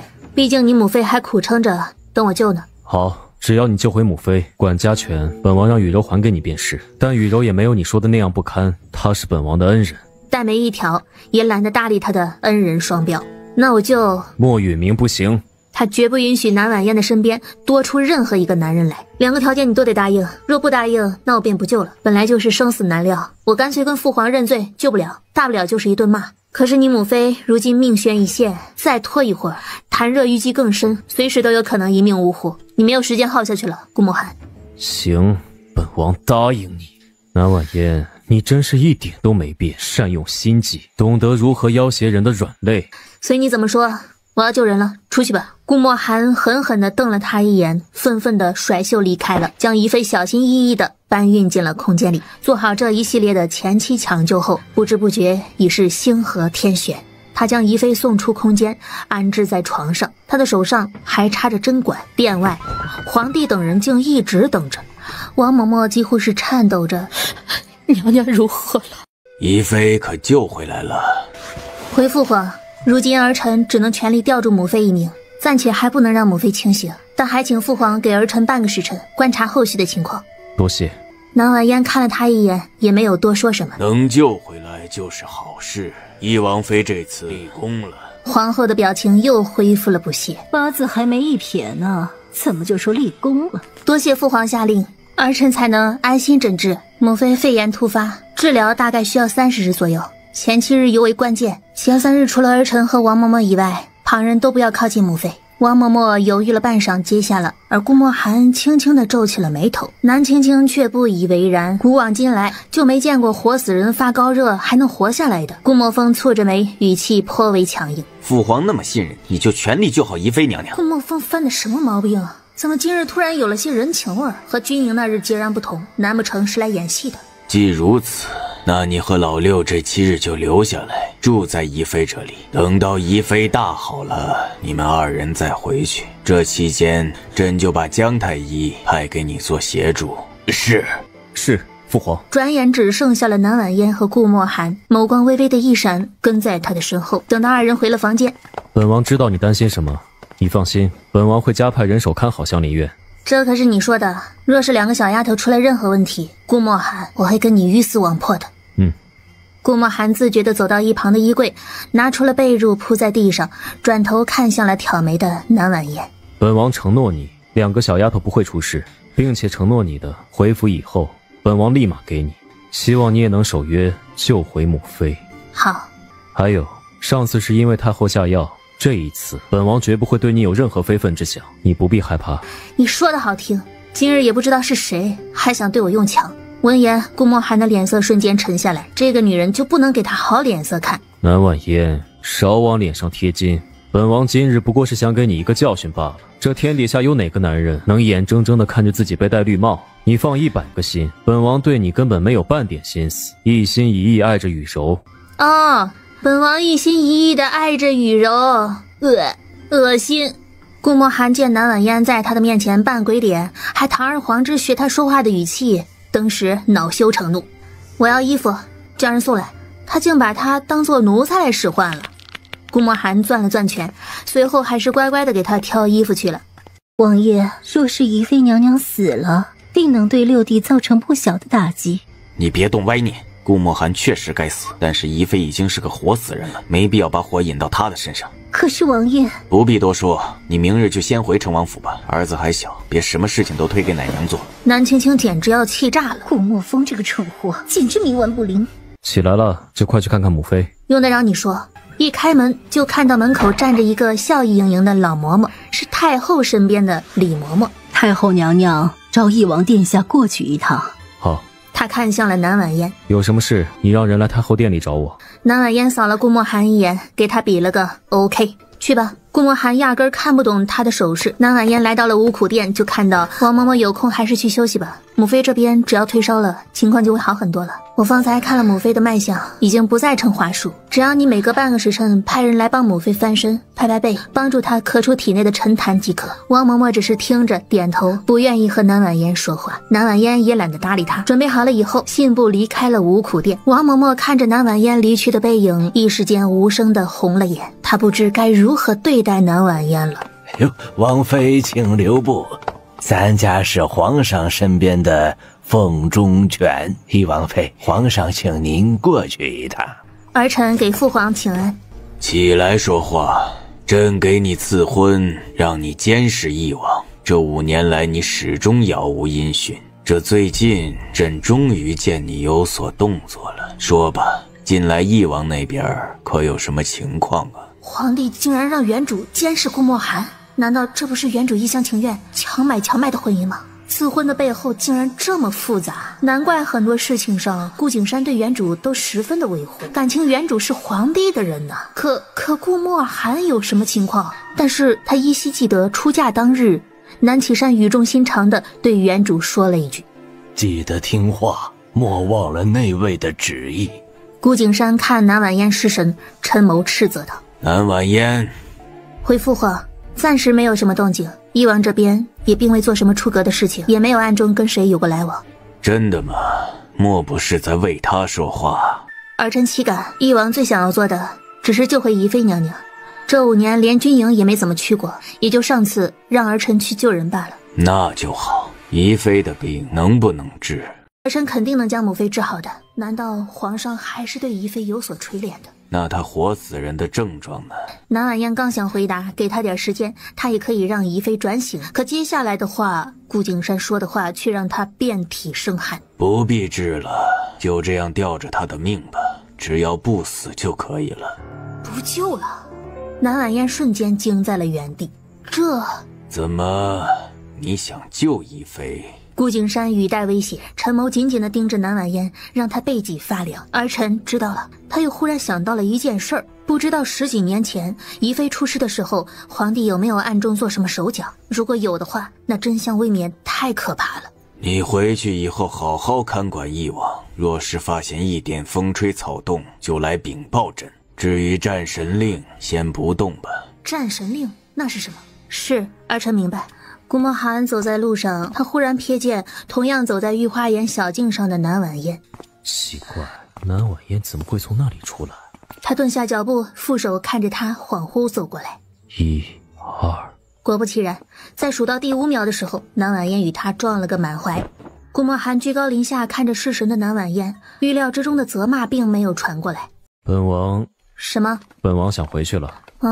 两人在极其诡异的氛围里，一前一后，隔着3米远，走回了五苦殿的偏殿。南婉嫣双手托腮，撑着桌子，和顾墨寒对立而坐，有一下没一下的踢着木凳腿，发呆着。南婉嫣不知道他一直在踢顾墨寒的椅子。顾墨寒的额角冒出了几条黑线，闭上眼睛，一忍再忍。南婉嫣，到底对本王有什么不满？南婉嫣被吓了一跳，莫名其妙地盯着炸毛的男人。我对你的不满多了去了，别烦我，我在想事情呢。在想什么事？关你什么？还真跟你有点关系。哎，你说，如今西野众多的皇子里，谁最得民心？你说呢？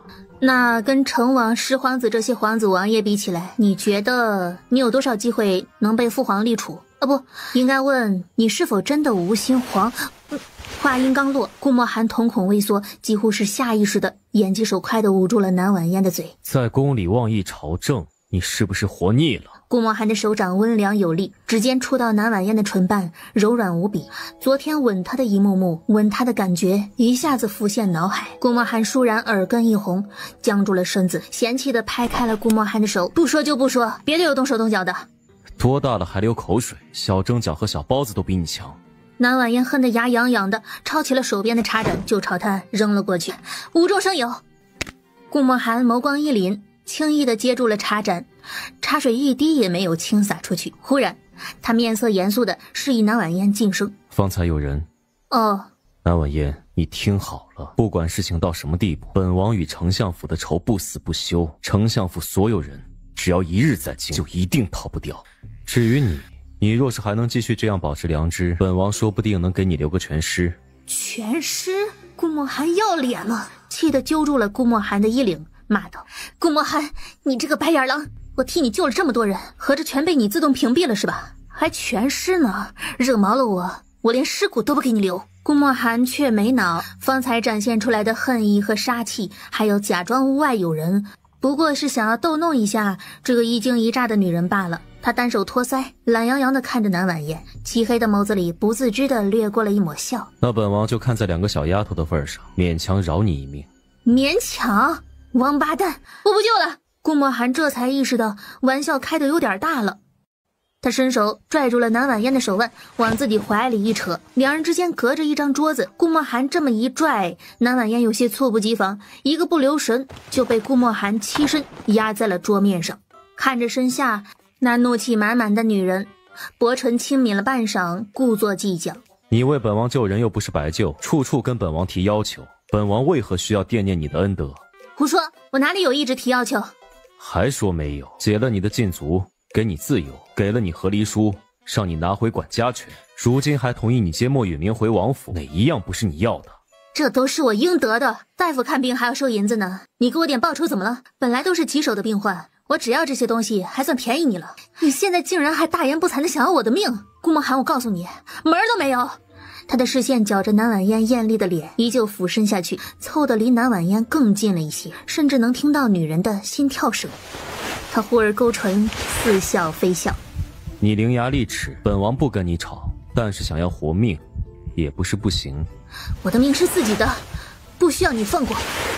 你只需告诉本王，你对你母亲的事情了解多少，本王就放过你。南婉嫣一愣，关于莫云清的记忆只有浅薄的一些。婉婉是公主，是娘亲的小公主。南婉嫣第一次回忆起这句话的时候就很在意了，关于莫允清的记忆到这里就戛然而止。我娘亲跟你有什么关系？她若是泉下有知，知道你家暴我，肯定会气得掀开棺材板揍你一顿。少跟本王绕弯，快老实说。我就不说，有种你现在就弄死我！顾墨寒一恼，挪了挪身子，却碰到了桌腿，脚下一个趔趄，他的身子猛然压下，薄唇重重地压在南婉嫣的唇上，唇上温软。顾墨寒看着怀里的南婉嫣，瞳眸骤然一缩，眼前又浮现出了昨日他失智后的一幕幕。南婉嫣瞬间变脸，狠狠地推开他，抬腿都是一脚，毫不留情地踹在顾墨寒的胸膛上，直接将顾墨寒踹退了几步。南婉嫣，你到底对本王下了什么毒？这几日他的心脏不知道怎么回事，时不时的就疼一下。我为什么要告诉你？这个反应就对了，死渣男！蛇蝎附身！你说什么就是什么，但我要告诉你，反正你敢动我一下，就能活活疼死你。说完，他便回了房间，懒得搭理顾墨寒了。本王要是和南婉嫣待在一起，迟早被气死。如今母妃已无危险，肺炎的症状大好，现在就只是一个小小的风寒，但平时还是要避免过多的接触。今日儿臣带父皇进来，也是想让父皇看到母妃好转，能够放心。之后的话，还要拜托王嬷嬷和姜太医。姜太医捻着白胡子对皇上笑道：皇上有所不知，这几日老臣跟着懿王妃受益匪浅呐。王妃医术出神入化，老臣恐怕要是老臣的师傅还在世，都会自愧不如。王妃那一套施针手法简直是惊为天人。懿王妃这几日辛苦了，既然宜妃已经没了大碍，那你和懿王明日便出宫吧。老六啊，这些天也难为你了，回去好好休息啊！真是太能装了。徐婉莹拉着南婉嫣的手，发自内心的宽慰道：六皇嫂果然医仙下凡，要是我也能有一技之长就好了。十皇子看了一眼七贵妃，仿佛很是自豪。母妃，儿臣说的没错吧？六皇嫂人美心善，上次婉莹能脱离危险，都是靠她。怪不得老师和婉莹总是念叨，本宫今日一见懿王妃，就觉得无比亲切。这医术也果然登峰造极，着实惊艳到本宫了。多谢贵妃娘娘夸奖，婉嫣不敢当，不过是运气好罢了。这个时候反倒妄自菲薄起来了，跟本王独处的时候不是那么嚣张跋扈吗？最后徐婉莹拉着南婉嫣到一边。六皇嫂这次事情办得太棒了，六皇兄那颗冰心定被你打动，回府后肯定会对你宠爱有加的。加油，六皇嫂，功夫不负有心人。不等南婉嫣开口反驳，欢心地跑出了五苦殿。他与你说什么了？南婉嫣觉得他现在越来越八婆了，不耐烦地说：他说我这么好，你配不上。顾墨寒顿时气结，他知道徐婉莹说不出这样的话。好男不跟女斗，本王不气不气。王爷，这几日老奴也看见了，懿王妃对娘娘确实上心，这次也的确是她救了娘娘，功不可没。但老奴还是得提醒您一句，南家始终是您的仇人，若没有南丞相从中作梗，娘娘也不会有今日。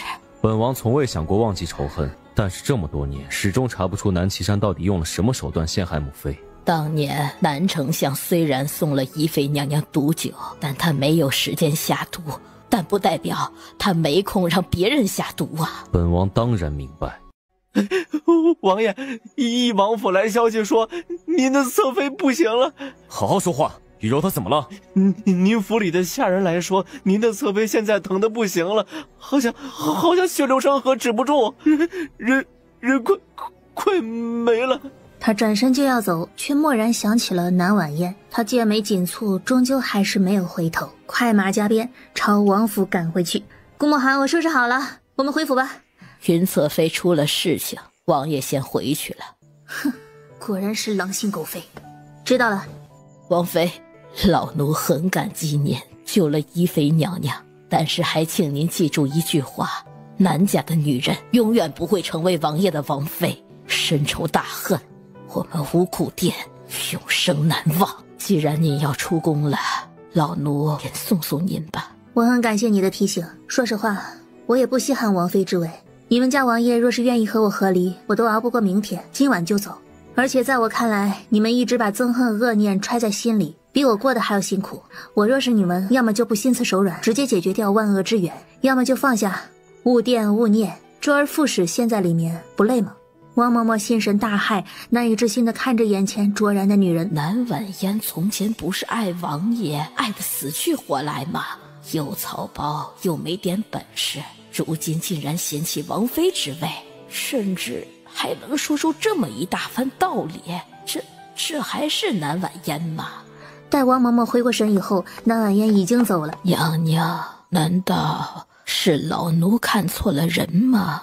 王嬷嬷想得出神，却没发现床榻上沉睡多年的人手指微不可觉地动了动。马车行驶到一处偏僻的小巷，马车猛然一个急刹车停下。怎么了？只见眼前有10几个遮得严严实实的黑衣人，将他的马车围了个水泄不通。而顾墨寒这边，他行色匆匆地赶回了义王府，却没有第一时间去竹兰院看云雨柔。他先找到了沈宇，让他赶快进宫去接南婉嫣。是王爷。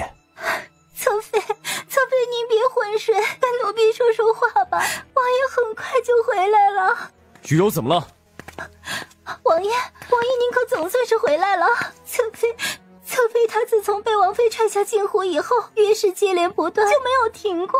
王爷，王妃如此欺压侧妃，你要为侧妃做主啊！王爷，别听他乱说。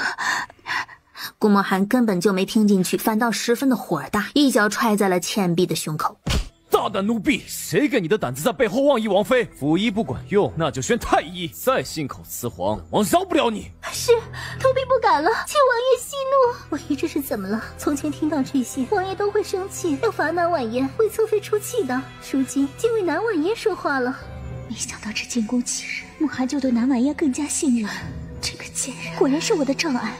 但转念一想，如今顾墨寒被他支走了，南婉嫣孤立无援，哼，他必死无疑。王爷莫要动气，柔儿没有什么的，倩碧也是为我着急，您别生他的气了。等柔儿好了，再好好管教倩碧。南婉嫣与你的事情，本王都清楚。她脾气暴，你尽量与她避开，不要再与她争锋了。太医过会儿就到，你再撑一撑。顾墨寒变了，竟向着南婉嫣说话了。王爷，柔儿从未责怪过王妃，也知道不是王妃的错。柔儿现在只觉得肚子真的好疼，若您今日没赶回来，柔儿恐怕就再也见不到您了。你瞎说什么？本王不会让你有事的。多谢王爷。倩碧跪在地上，战战兢兢的，完全不敢说话，默默的退了下去。算算时间，南婉言那边已经是凶多吉少了吧？顾墨寒此刻虽然安抚着云雨柔，却忍不住分神想南婉嫣。他就这样一言不发的丢下南婉嫣回来，他肯定要骂死他了。还有那两个小丫头也不知道什么情况了。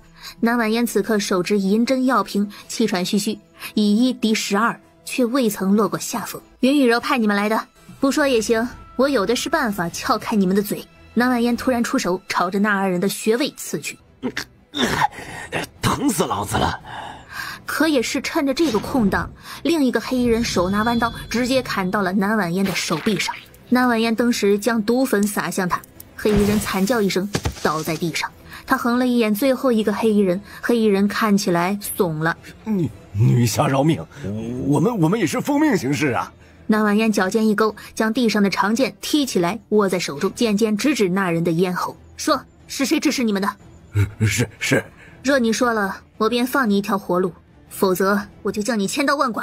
是将军府庶子云墨然，是他让我们来杀您的，求您了，饶小的一命吧。云雨柔的表哥，这兄妹俩联手要我死，我定要他们血债血偿。黑衣人见他没有杀他，手背到身后，缓缓从袖间抽出了一把寒光熠熠的匕首来。王妃小心！快马加鞭赶过来的神宇刚好看到了这一幕，顾不得多说，直接飞身下马，轻功掠过，一脚踹在了那黑衣人的脖颈处。神宇将人杀了，才发现地上还有好多的尸体。这都是王妃杀的吗？竟然凭借一己之力杀了这么多个刺客！王妃，您受伤了。王妃，王爷没有丢下您，是他让属下来接您的，但属下来迟，还请王妃恕罪。不关你的事。王妃，您伤口一直在流血，属下先帮您处理伤口。不用，先恢复。顾墨寒呢？高管家却完全不敢指责，而是有些心虚地说：“王爷他在竹兰院里陪着云侧妃。”哼，意料之中。神宇跟在后头，冷汗直冒。王妃方才遇刺，如今又气势汹汹去找王爷，难不成？回忆王陛下，老臣看侧妃脉象，侧妃月事反复无常，又腹痛腹坠，许是气血不调，外加宫寒导致。是了，我家侧妃前些日子被王妃踹进湖里，然后便一直血流不止。王爷，你要为侧妃做主啊！侧妃当年为了您落下了病根子，侧妃哪里吃过这样的苦？倩碧，你要是再胡说，我就叫人罚你抚归了。侧妃，王妃都这样对您了，您还有什么不能说的？那日若不是因为王妃善计，咽喉您的管家权，明知你身体不好，怎么会在寒天里将你踹下湖？他就是看不得你。再多说王妃半句不是，本王就割了你的舌头。是，王爷。王爷可是生气了？倩碧她从小就耿直，是柔儿没有管教好。柔儿，管好奴婢是你的分内之事，如此口无遮拦，走到哪里都只会给你带来杀身之祸。顾墨寒眼底的森寒乍现，第一次这么不给云雨柔面子。柔儿，本王不说，不代表什么都不知道。那日是你挑衅南婉嫣在先，不然他也不会出手伤你。王爷，柔儿，他怎么知道顾墨寒竟然知道真相？必定是南婉嫣那个贱人说的。突然，砰的一声，房门被人毫不留情的一脚踹开，他都顾不上云雨柔正拉着他的袖子，疾步朝狼狈的南婉嫣走过去。南婉嫣，你这是怎么了？云雨柔和倩碧看到南婉嫣那张脸时，都是震惊不已。南婉嫣竟然没死！回禀王爷，属下赶到的时候，发现有刺客想要刺杀王妃，足足有12人。那些刺客身份不明，但属下初步判断，应该是江湖上训练有素的杀手。怎么会这么巧？偏偏在本王先一步回王府的时候，对南婉嫣行刺，而且是专业杀手。难道和之前刺杀南婉嫣母女的是同一伙？高管家这才恍然大悟，侧妃怎么这么惊讶慌张？怎么看我没死，你很遗憾？顾墨寒高大的身形一震，深邃的眼睛看向了床榻上的云雨柔。王妃怎么会这么说？柔儿何曾觉得遗憾？王爷，柔儿好疼，但是现在不仅仅是肚子疼，心里更疼。柔儿都不知道王妃为何要冤枉柔儿。王妃出事，柔儿觉得震惊，被吓着了，觉得慌乱，如何会被王妃误会？还请王爷相信柔儿。云雨柔，你本事很大啊！躺在床上当个羸弱的女人，看起来是一个小白兔，实际上心比谁都黑。南婉嫣盛气凌人的一把抓住云雨柔的手，以迅雷之势按住了云雨柔的至污穴，那是能刺激月氏的穴位，那他就让云雨柔好不起来，日日都疼得死去活来。好疼，王爷救救柔儿！南婉嫣，松手！眉头顿时一拧，抓住了南婉嫣的胳膊。南婉嫣狠狠地甩开了他。顾墨寒，你答应我的管家权，现在就给我。管家权？南婉嫣这话什么意思？王爷，管家权是您给柔儿的，您难道如今要收回去吗？柔儿真的没有派什么刺客，对这件事情真的一概不知，求您别误会柔儿好吗？南婉嫣没有任何凭证，随便断论你安排刺客，是他不对，本王没有信他。不过不管有没有刺客的事情，本王都已经答应了南婉嫣，要将管家权给他。云雨柔如遭雷击一般，心狠狠地疼了。不，王爷，柔儿要是没了管家权，在这王府里该如何自处？您今日也看到了，王妃咄咄逼人，什么事情都推到柔儿的身上，你怎么能？云雨柔，你的戏太多了。还有顾墨寒，你能不能像个男人一样？这件事情本就是你我在宫里商量好的，说一句管家权交接很费劲吗？在宫里就商量好了？南婉嫣和墨寒这些日子到底都做了什么？王爷，柔儿，本王的确答应了王妃，给他管家权，你便将管家权交接给他吧。既然管家权已经在我手上，那云侧妃明日便跟着高管家对账吧，到时候把账本拿到我的香林院来。云雨柔的喉头一甜，一口血已经在嘴里包着了，被他生生的给咽下去。是，妾身知道了。王妃不要欺人太甚，云侧妃若不是因为你，今日也不会躺在床上这样虚弱。您不仅害了侧妃，今日还咄咄逼人，来抢走侧妃的管家权。您这样的人怎么能做王府的女主人？倩碧，住嘴！南婉嫣扬手就是2巴掌。云雨柔，你不过是王府的妾，如今管家权物归原主，谁都不敢吭声。你的丫鬟竟敢对本王妃指手画脚，平日里你就是这么管教的。再说，管家权是顾墨寒给我的。翼王怎么这么没本事，居然被一个王府的丫鬟质疑了决定？顾墨寒皱着眉，心里却是一刺。南婉嫣今日怎么炮火连天？是在记恨本王丢下她的事情而生气？他看向了云雨柔，云雨柔都还没等他开口，一掌扇在倩碧脸上，用了10足的力道。倩碧竟敢以下犯上，还不跪下向王爷王妃道歉！当即跪下。王爷王妃，是奴婢嘴贱，奴婢该死，还请王爷王妃恕罪。是妾身管教无方，还请王爷王妃责罚。今后妾身定不会再让倩碧这样口无遮拦。纸片一样单薄的身体，眼看着就要瘫倒下去，顾墨寒却没扶他。你在竹兰院好好静养，明日将账本对完，最近就别出门了。云雨柔的脸色又是一变，顾墨寒是让他闭门思过吗？南婉嫣冷睨装腔作势的云雨柔一眼，真觉得辣眼睛，转身就走。他的伤口不疼吗？他还在犹豫要不要拉住他时，南婉嫣突然像是想到什么，又转过身来。还有事？南婉嫣一把扯过了沈宇，把沈宇借我几天，抽空我要接舅舅回王府。沈宇的魂儿都要吓没了。上次王妃和2个小主子对他笑脸相迎，顾墨寒就差点给他累死了。今日王妃明目张胆的扯他衣服，不知道他会不会英年早逝，目光如刀的落在南婉嫣扯着沈宇衣服的手上。听他吩咐，别出差池。是，属下明白。你的伤先看看。李太医，老臣这就来。不必了。南婉嫣拉着沈宇就往外走去，顾墨寒俊脸一黑，一把拉住他的手，语气不悦：南婉嫣，你的伤口需要包扎。还没说完，他的手就被南婉嫣狠狠地甩开了，头也不回地朝前走着。沈宇，快点！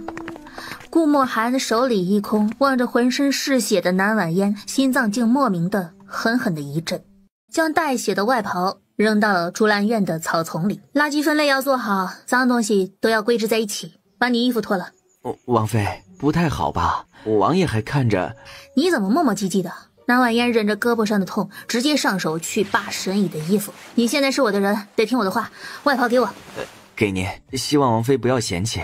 南婉嫣接过连看也不看，直接披在自己身上。而这一幕在房里的顾墨寒看得清清楚楚。本王到底有什么不好，让南婉嫣这么心生厌恶？南婉嫣那个贱人，明明会医术，墨寒现在居然丢下我，让李太医为南婉嫣看诊。王爷既然记挂着王妃，那您就跟过去看看吧。王妃身上的伤也不轻，相比之下，柔儿这里有李太医就行了。反正王妃说的对，柔儿终究不过是个妾，自然比不上王妃那样尊贵，能让王爷关心。这些年，柔儿也一直这样，一个人走过来了，早就习惯了，无妨的。原本还想着去找南婉嫣的心思蓦然沉落下来。你不要多想，本王没有看清你半分。南婉嫣随本王入宫，本王却没有同她一起回府，才让她遇刺受了伤，关心她合情合理。是吗？王爷当真只是这么想的吗？其实柔儿也明白，毕竟王爷和王妃才是结发夫妻，又在一起生活了这么久，心生爱慕是迟早的事情。王爷关心王妃更是情理之中。柔儿就是忍不住在想，王爷曾经对柔儿的承诺可还作数？还是说因为王妃治好了母亲，您不记恨王妃了，愿意与王妃携手面对，也不再想那些深仇大恨的事情了，从此往后一心一意对王妃好。与丞相府的深仇大恨，本王自然不会忘。至于南婉嫣，云雨柔攥紧了手，惨白着脸再添了一把柴，别过脸去，不再看顾墨寒了。王爷不必为难，柔儿也不是小气的人，只要是王爷真心喜欢王妃，跟王妃在一起，由衷感到快乐了，柔儿可以退出。只要能够成全王爷和王妃，柔儿甘到草芥，牺牲自己。一旁的李太医瞧着，却觉得有些矫情。这个云侧妃怎么看怎么不如王妃呀？是本王不好，这段时日疏忽了你的感受，本王今后会加倍的对你好的，你放心。云雨柔的眼角掠过了几分得意。王爷，柔儿真的以为你的心里真的没有柔儿，要喜欢王妃了，柔儿好怕。沈宇，怎么回事？王妃，这都是王爷吩咐找来的师傅。那位衣着得体、仪态有礼的是宫里来的教习嬷嬷梁嬷嬷，负责教导小主子们的女德和礼仪。那一位身着将士服的是王爷重金聘请来的武学师傅岳师傅，专门教2个小主子基础的武学和体力耐力训练的。南枝小主子在武学方面表现惊为天人，但是在梁嬷嬷那边这几日过得这么紧凑，合着就是没工夫念着我这个当娘的了呗。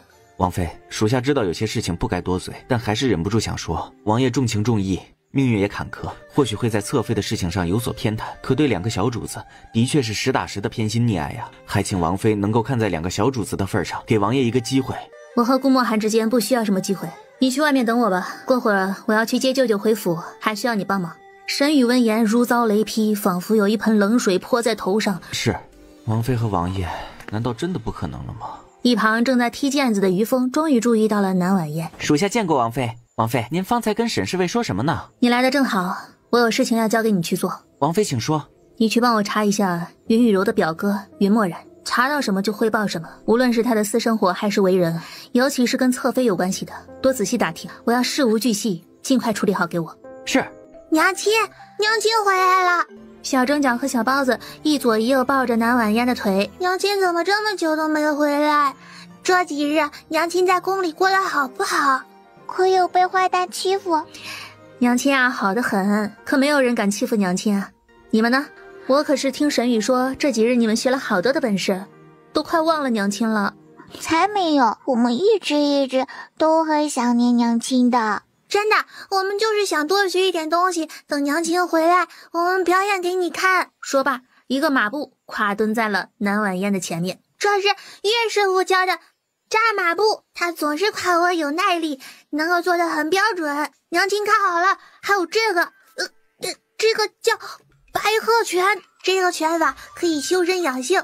岳师傅说我太急躁了，可是以后等我练得更好了，我就叫娘亲，这样那个坏蛋再来，娘亲就不会生气了。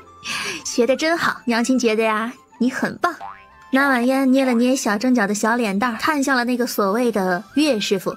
你就是武学老师吧？回禀王妃，属下正是2位小主子的武学导师。王妃，南枝小主是个练武奇才，属下认为往后定能成大器。娘亲，我不像阿姐那么厉害，但是这几日林先生和梁嬷嬷一起帮我写了一首诗给娘亲。啊，你都会作诗了，快念给娘亲听听。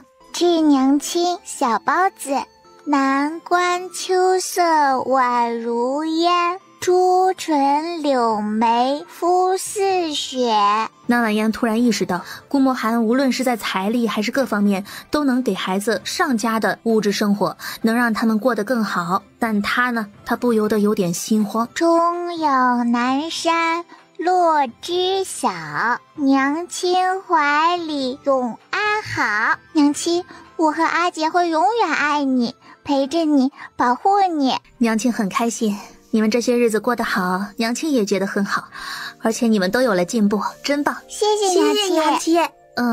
娘亲还有一件事情要提前告诉你们，等会儿娘亲就要把你们的舅老爷接过来了，他一会儿就到，到时候你们也像现在这样给舅老爷表演，好不好啊？好呀，一会儿我要给舅老爷表现猛虎出击，我给舅老爷唱歌。好，娘亲先换衣服，你们继续上课吧。好，听娘亲的。南婉嫣前脚刚走不久，顾墨寒后脚就追过来了。他始终放心不下南婉嫣的伤口，纤细手臂上的伤痕触目惊心。那女人治疗别人倒是有一手，对自己明显就比较敷衍。他得过来看看，这也不算是关怀南家的嫡女，毕竟他可以来看看2个小丫头啊。香莲瞧见顾墨寒来了，连忙迎上去。王爷，王妃呢？回房了。王妃和沈侍卫出府了。她出府了？是去丞相府？香莲点了点头。明明受了伤，却这么迫不及待的要去接莫雨明回府。一个莫雨明对他来说有这么重要吗？该死的！岳先生连忙站起身，笔直的朝着顾墨寒抱拳行礼。翼王，见过翼王殿下。院子里的动静吸引了姐妹2人的注意。都起来吧。小正角和小包子还是头一回见到顾墨寒备受尊崇的模样。顾墨寒迈步走到他们的身前。上课不专心，该罚。那都是因为你突然闯进来，方先生才会出去的，要罚也是罚你。对，不速之客。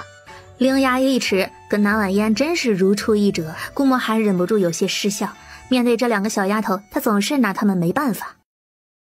好，都是本王的错，不知你们这几日都学了什么？此话一出，那些先生嬷嬷们面面相觑，难以置信眼前这个温柔和蔼、一脸慈父相的男人是昔日杀伐果决的战神。我们学到的东西可多了，哼，看好了。只见小正角干脆利落地撑着桌角，一个飞身掠上来，直接站在窗台上。怎么样？倒是没想到，才这几天你就学会些功夫了。那当然，阿姐最聪明了，岳师傅都夸她呢。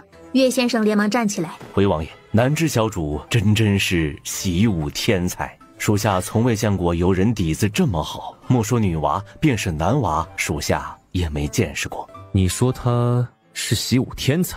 是的，王爷，南枝小主子的领悟力很强，天赋异禀，属下都自愧不如。而且小主子肯耐着性子练基础功，乖巧又懂事，还很有自制力。属下相信假以时日，没有多少人会是小主子的对手。顾墨寒吃惊地看着2个小丫头。是吗？天赋异禀的武学高手，放眼天下，武学造诣，有谁比他更高？南婉嫣不会武功，他在外面的野男人就算再多，也全都是上不得台面的破烂货。小正角有武学上的天赋，他还需要再检测什么？这2个小丫头就是他的骨血。哼，也就比这个坏蛋好10万倍吧。我可告诉你，以后我就是武林高手，你要是再欺负娘亲，就要先问问我的拳头。对，你再也欺负不了娘亲了，和我来居上，阿姐定会把你打得落花流水。他俯身，凑得离2个小家伙近了些，骨节分明的手指轻轻地捏着小正角热嘟嘟的小脸。没人能打得过我，就算是你也做不到。那你敢不敢和我比一场？随时奉陪。师傅，你一定要公平公正，不准舞弊。岳先生比任何人都要激动。好。小正角立刻摆出了一副猛虎生威的姿态，张着小爪子就朝顾墨寒扑过去。阿姐加油！顾墨寒的目光锁定着动作灵活的小正角，眼底掠过了一抹欣赏。气势够了，但眼神太容易被人看出意图。下一刻，他猛地转身，看似要一掌拍向顾墨寒的小腿，却佯装一闪，一个扫堂腿掠过去。就在他以为自己得手，得意的一笑的时候，顾墨寒直接提着他的后脖领子就拎了起来。不错，有进步。啊，你怎么这样？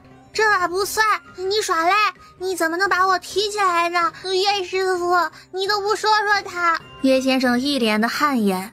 战场上可没有什么能不能。他将他放了下来。那就重来一次。来就来。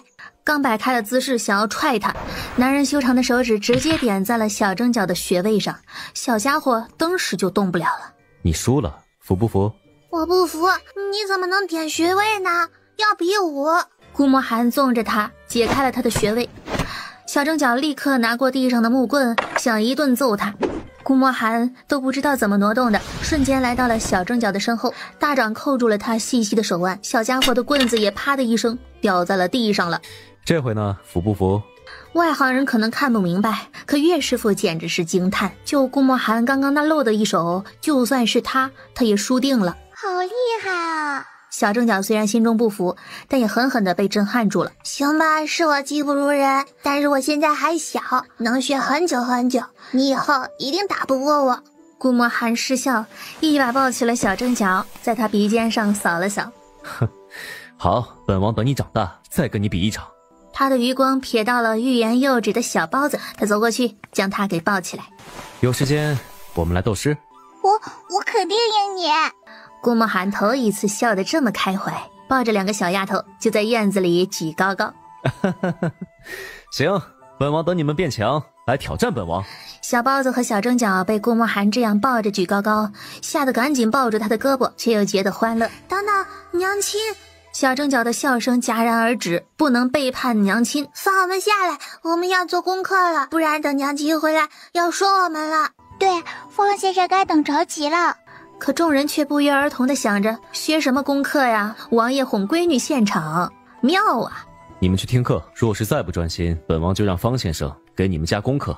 小正角朝他吐了吐舌头，拉着小包子乖巧地回屋里去了。等南婉嫣回来，本王要好好跟她聊一聊关于孩子的事情。此刻的丞相府，舅舅，婉婉来了。是啊，来看看舅舅恢复的如何了。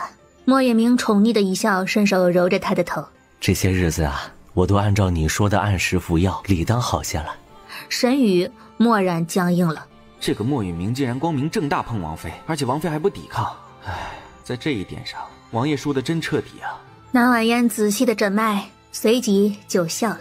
的确好了不少，再过段日子就能手术了。舅舅，你可准备好了？我说了，一切听你的安排，你让我做什么我都做。莫允明对他的宠爱可真是赤裸裸的。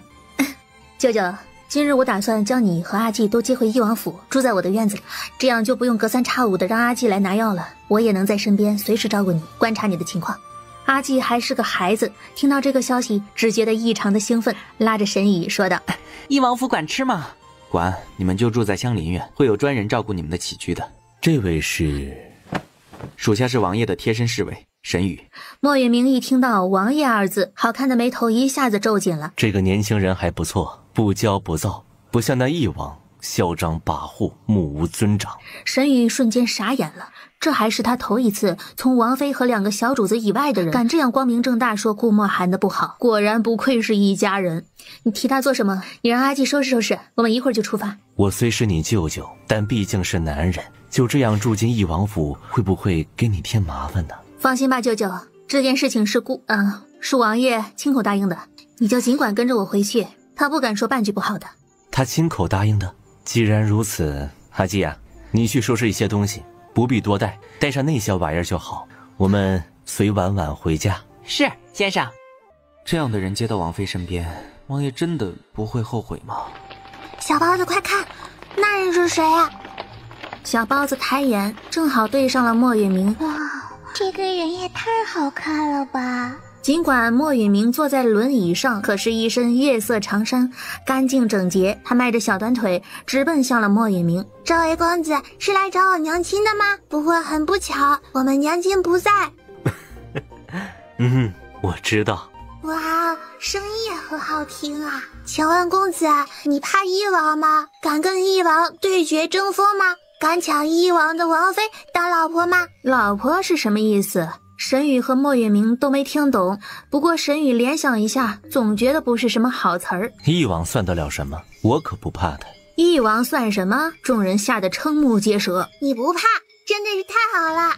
我叫南芝，我娘叫我小蒸饺，我有一个妹妹叫南小，她叫小包子。我娘就生了我们2个，很乖巧，很好养活的，绝不拖累你和娘亲。公子好。落落大方，乖巧懂事，古灵精怪，你们娘亲教导的真好。这是我给你们的见面礼，你们收好了。小蒸饺看着手里做工极其精致小巧的人偶，一下子就被吸引了注意力。这个好玩，但是要怎么玩啊？这叫机关偶，只要按下这个按钮，它就能动了。小包子，你也试试。姐妹2人看呆在了原地，就连沈宇都有些啧舌了。如此精巧的机关术，他许久不曾见过了。要飞走了！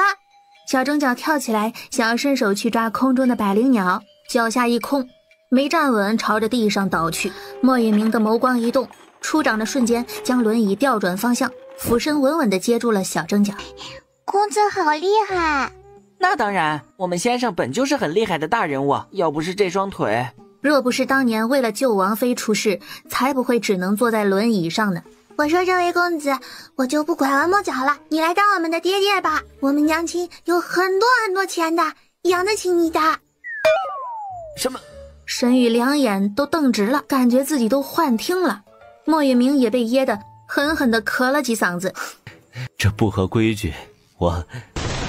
话音刚落，众人突然听见房门被砰的一声踹开了。你们的爹只有本王一个。沈宇更是一惊。王爷此时不是在照顾侧妃吗？怎么会在这里呢？凭什么？你又不是我们的爹爹，坏蛋！我们想要几个爹爹都不关你的事。沈宇闻言险些吐血，他连忙介绍莫允明。小主子，这位是你们的舅老爷，是舅老爷。舅老爷？你看着明明很年轻，怎么就是我的舅老爷了？虽然年轻，但我的确是你们的舅老爷。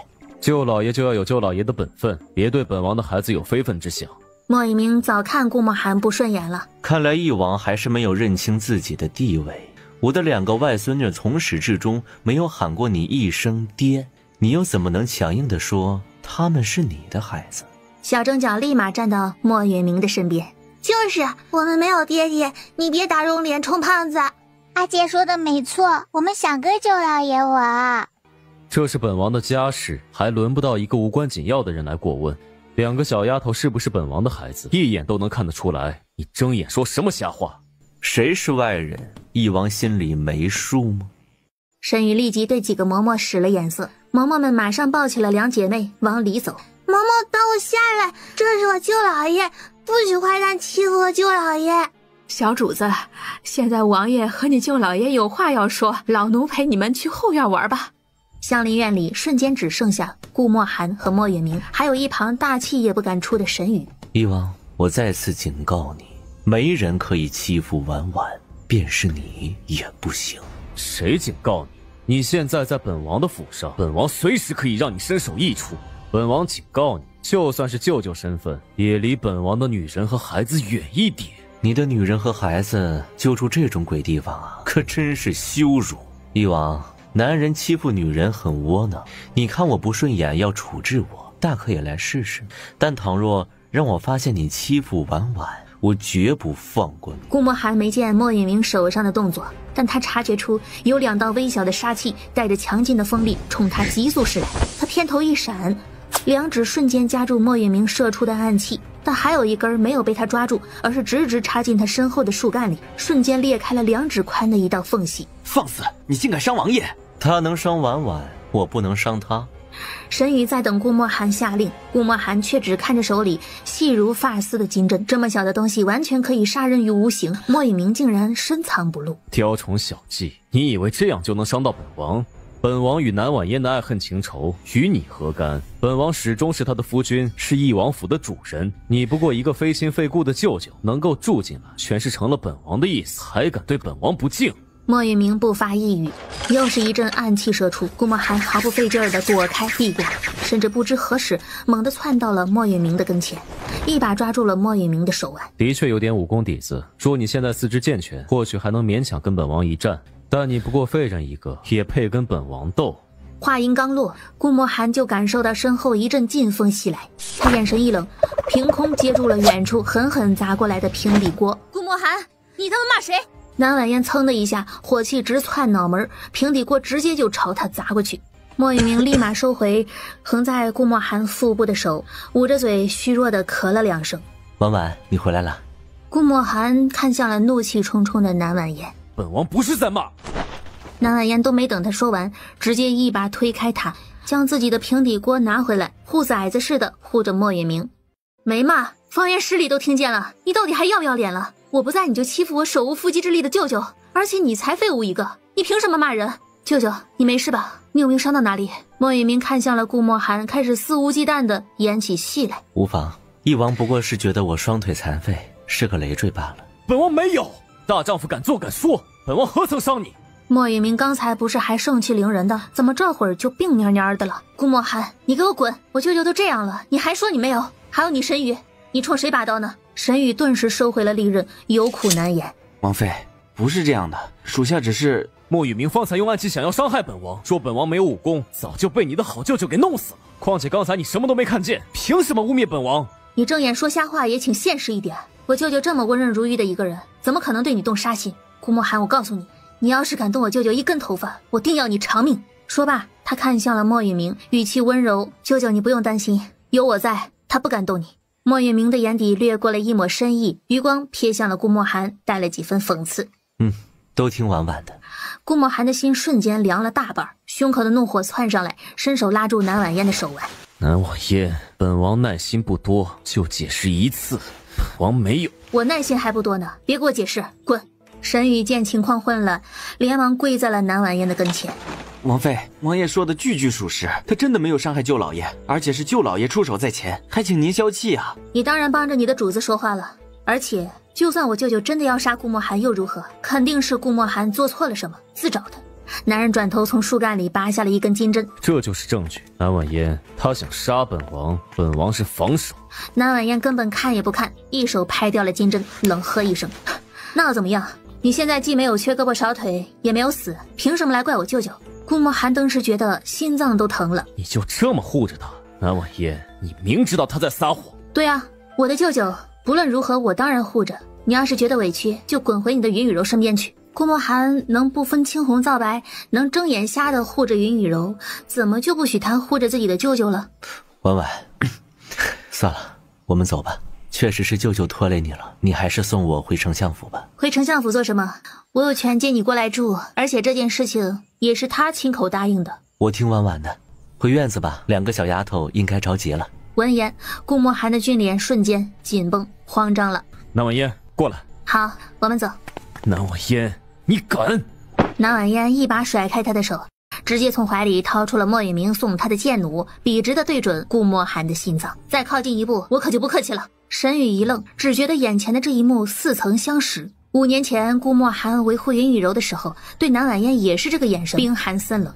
这就是传说中的风水轮流转吗？顾墨寒眼底的怒火更盛，却往前走了一步。南婉嫣，你不会！话音未落，嗖的一声，一根细长的银剑猛然伴随着寒光射出，神宇大骇。王妃不可！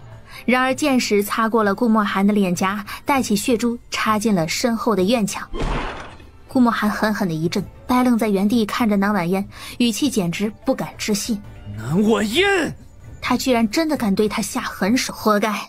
南婉嫣转头无奈地对莫允明一笑，刚上手还不熟练，下次就不会骗了。莫允明冲他笑了笑，我们回吧。南婉嫣推着莫允明离开了。王爷，神宇，看好南婉嫣，若是莫允明敢对他动手动脚，哪怕只是碰到了手，你直接给本王剁了。若他们有不轨之举，你就将莫允明杀了，再将南婉嫣绑了，等本王发落。是，王爷。婉婉，我要与你认错，方才我确实对顾墨寒动了杀心，没有任他欺负，可我不想看到你被他牵制住，所以才会出此下策。方才的事情我之前就已经猜到了大概，不必跟我道歉。你是我舅舅，我就爱护着你，谁都不能废话。况且我知道舅舅不会随便动手的，肯定是顾墨寒说了什么。不过你也看见了，我跟顾墨寒的关系水火不容，2个小丫头还不知道他们的生父到底是谁，包括顾墨寒也不知道。所以舅舅，你先别说漏了嘴。我好歹也有一身本事，不会受委屈。只是婉婉，现在你身处翼王府，免不了要跟顾墨寒打交道。我看得出来，他对2个小丫头很上心，这样下去，秘密迟早会曝光的。我要提醒你，西野100年不曾出女娃，倘若顾墨寒知道这2个孩子是他的话，一旦他将2个丫头带进宫，或者昭告天下，小丫头就会成为他夺嫡的工具了。我知道，我不会让他发现的，而且我早就跟他约定好，也写了和离书了。5个月后，我就能带着2个小丫头走了。莫允明眸光一动，却有几分的欣喜。快刀斩乱麻，及时止损，你做得非常不错。不论你做什么决定，我说过不问缘由，全力支持。谢谢舅舅。舅老爷，你终于来了。小包子也屁颠屁颠的过来，有些胆怯的拿着机关百灵鸟递给了莫允明。舅老爷，对不起，我笨手笨脚的，好像把它弄坏了。舅老爷，南婉嫣精致的眉头一挑，看来他们已经见过面了，且彼此认识了。接过了百灵鸟，观察了一番后，便动手松了松某个零件。你没有弄坏，是百灵鸟自己不小心卡住了爪子，才会飞不起来。喏，你现在试试，是不是好了？哇，真的好了，舅老爷好厉害。你们啊，有了舅老爷就忘了娘亲是不是？既然你们这么喜欢舅老爷，那你们先陪他玩一会儿，娘亲去换一件衣服好不好？才不是呢，谁让娘亲回来这么晚，还是舅老爷陪我们玩的。娘亲快去换身衣服吧，你放心，我们一定好好陪着舅老爷，绝不乱跑。他又在姐妹俩脸上亲了一口，转身进了屋子。小正角等南婉嫣进屋了，却又开始从头到脚的打量起莫允明来。他相当的不明白，舅老爷这么年轻，为什么会是娘亲的舅舅呢？舅老爷，为什么你跟娘亲长得一点也不像？不都说亲人之间长得都很像吗？像我和小包子就跟娘亲很像。莫允明轻笑着把2个孩子搂在怀里。那是因为我跟你们娘亲并非亲生舅侄，我是你们姥姥的义弟，算下来也只比你们娘亲大个5岁左右。哦，原来是这样啊。小包子知道他的心思，却莫名的有些犹豫不决。如果真的让莫允明做他们的爹爹，那顾墨寒怎么办呢？顾墨寒虽然嘴巴上凶娘亲，但实际上没有做出伤害娘亲的事，而且对他们也都还挺好的。快速换了身衣服走出去，就看到小包子和小正角靠在莫允明的怀里听他念书。2个小丫头睡得很熟，莫允明轻柔地拍着他们的背。婉婉，你来了。那一刻，烛火微动，连风都变得温柔。南婉嫣颔首上前抱起2姐妹放到床上，给她们盖好被子。舅舅，我现在需要给你做一个检查，检查完以后我得看看你的身体情况，然后就可以确定手术时间了。只是需要舅舅带上这个。他递给莫允明一根黑绸，示意他蒙上眼。好了，我的婉婉神医。南婉嫣笑了，推着莫允明进了空间。我的腿都废了10年，不在乎这一朝一夕，而我今日看到你，总觉得你清瘦了许多。你今日来是不是过得很累啊？先好好休息吧。舅舅，我怎么会累呢？别担心我了，你先在这里等一会儿，我去看看结果。舅舅，3日后我就能帮你做手术了。这段日子你恢复得很不错，所有指标都正常。辛苦婉婉了，时间不早了，你快去休息吧。我一个男子留在你这里始终不方便。哎，你有没有偏院？我在那里住就行。不用担心这个，之前我都已经安排好了。我一会儿让香莲带你去客房，阿纪就在那里等着你呢。说罢，他唤来了香莲，让他带着莫远明回去。王爷，说。香莲颔首，这的时候，王妃和莫先生同处一室，似乎还跟2个小主子嬉闹了一会儿。同处一室，嬉闹。顾墨寒的脸色瞬间铁青。不过王妃很快就让奴婢将莫先生送回了偏房，他们2人的谈话并无不妥，应该是王妃在跟莫先生说他的病情。奴婢还得知3日后王妃要给莫先生动手术。这么快就要给那个表里不一的舅舅动手术了，他倒是挺会关心别人的，对他就往死里下狠手。顾墨寒下意识摸了一下脸上的伤口，眼神愈发的冰冷。是的，大概就是王妃要给莫先生治腿。王爷，如果没有别的事情，奴婢先退下了。顾墨寒半晌没有开口，香菱只好默默地退了出去。王爷这副拈酸吃醋的模样，恐怕还得维持好长一段时间吧。想到这儿，顾墨寒的脑海里突然窜出了许多莫名其妙的画面。房屋里灯影幢幢，南婉嫣一身红衣，妩媚地倚在莫允明的身边，笑意嫣然，十分的幸福。2个人看上去般配无比，2个小丫头更是欢欣雀跃地扑进了莫允明的怀里，咧着嘴喊他爹爹。放肆，绝无可能！顾墨寒莫同音质，俊脸气得煞白，一掌劈在了石桌上。孤男寡女共处一室，伤风败俗。几坛子酒放在脚边，顾墨寒提起酒坛，抬头一饮而尽，剑眉狠狠地搅在一起，整个人显得尤为气闷。他突然迈步往外走。南婉嫣，你怎么敢？可走到半路，寒风习习刺骨，刮得他脸上的伤口生疼。这一下彻底提醒了顾墨寒南婉嫣今日对他的所作所为。本王为何要去找他？明明就是南婉嫣做错了。一旦他去了，那就证明错在他，而不在莫允明。王妃，云侧妃和高管家还有沈侍卫都过来了，现在就在院子里等着您呢。让他们进来吧。云雨柔她身体不适，又腹痛流血不止，这一路走来，云雨柔更是痛到不能自已。要不是倩碧一路搀扶，她恐怕都走不到香林院。南婉嫣端坐在屋子里，泰然自若地端起茶盏，饮了一口。账本带来了。都在这儿了，请王妃过目。王妃，前几日是妾身出言不逊在先，给您赔个不是。南婉嫣冷睨了他一眼，吐字如刀：本王妃让你坐下了。云雨柔的屁股都蹲到一半了，没想到南婉嫣突然来这么一出，让她不得不站直了。王妃这是说的什么话？我家主子最近身体不好，都是拜你所赐，难道王妃心里不清楚？本就该坐着休息。香玉不服气了，她最看不惯倩碧狗仗人势的嘴脸，她一把撤走了云雨柔身下的椅子，语气泼辣：对不起，我们香林院人多东西少，没有空座给云侧妃坐了，还请侧妃就站在这里吧。王妃要算账，有些人还是把嘴巴闭上的好，否则吵到了王妃，别怪我撕烂你的脸。说完还愤愤不平地白了倩碧一眼，拿着椅子就走出去，随手扔在院外，回到了屋子里。南婉嫣高高的挑着眉，香玉可真是深得她心。现在不仅是这个贱人，就连个婢女都可以当众羞辱我了，真是该死，死一次都不够。事后我要将南婉嫣千刀万剐，连着尸体一起鞭了。倩碧搀着他在一旁站着，狠狠地瞪了香玉一眼，却又不能真的做点什么。毕竟昨日王爷那么护着南婉嫣。王妃先看看账本吧，若是有什么看不懂的地方，老奴定会一五一十替王妃解答。不必，我能看懂。这个贱人还在不懂装懂。等出事了，他就将过错全部推到南婉嫣的身上。他过目了一桌子账本后，毫不留情地把账本重重砸在云雨柔的脸上。云雨柔，你管账的这些日子，王府收支出了这么大的纰漏，你都没有察觉？云雨柔被打懵了，难以置信地看着南婉嫣。妾身不知道王妃在说些什么，这段时间都是高管家和妾身一起做账，哪里出了纰漏？南婉嫣这么蠢，她能看出来什么？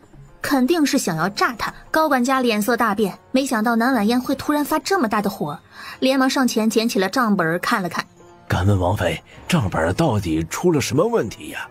本王妃对了所有的账，1个月前王府进账白银50万两，府内库存应该有白银500万两有余。可是最近的所有账本里，支出不过30万两，算下来应该还剩470万两，但账本上记得清清楚楚，只剩420万两。云雨柔，那50万两去了哪儿？高管家一愣，眼底闪过了一抹诧异，忙看向了云雨柔。老奴记得云侧妃曾经说，这50万两交给您来看管，后续您会补上。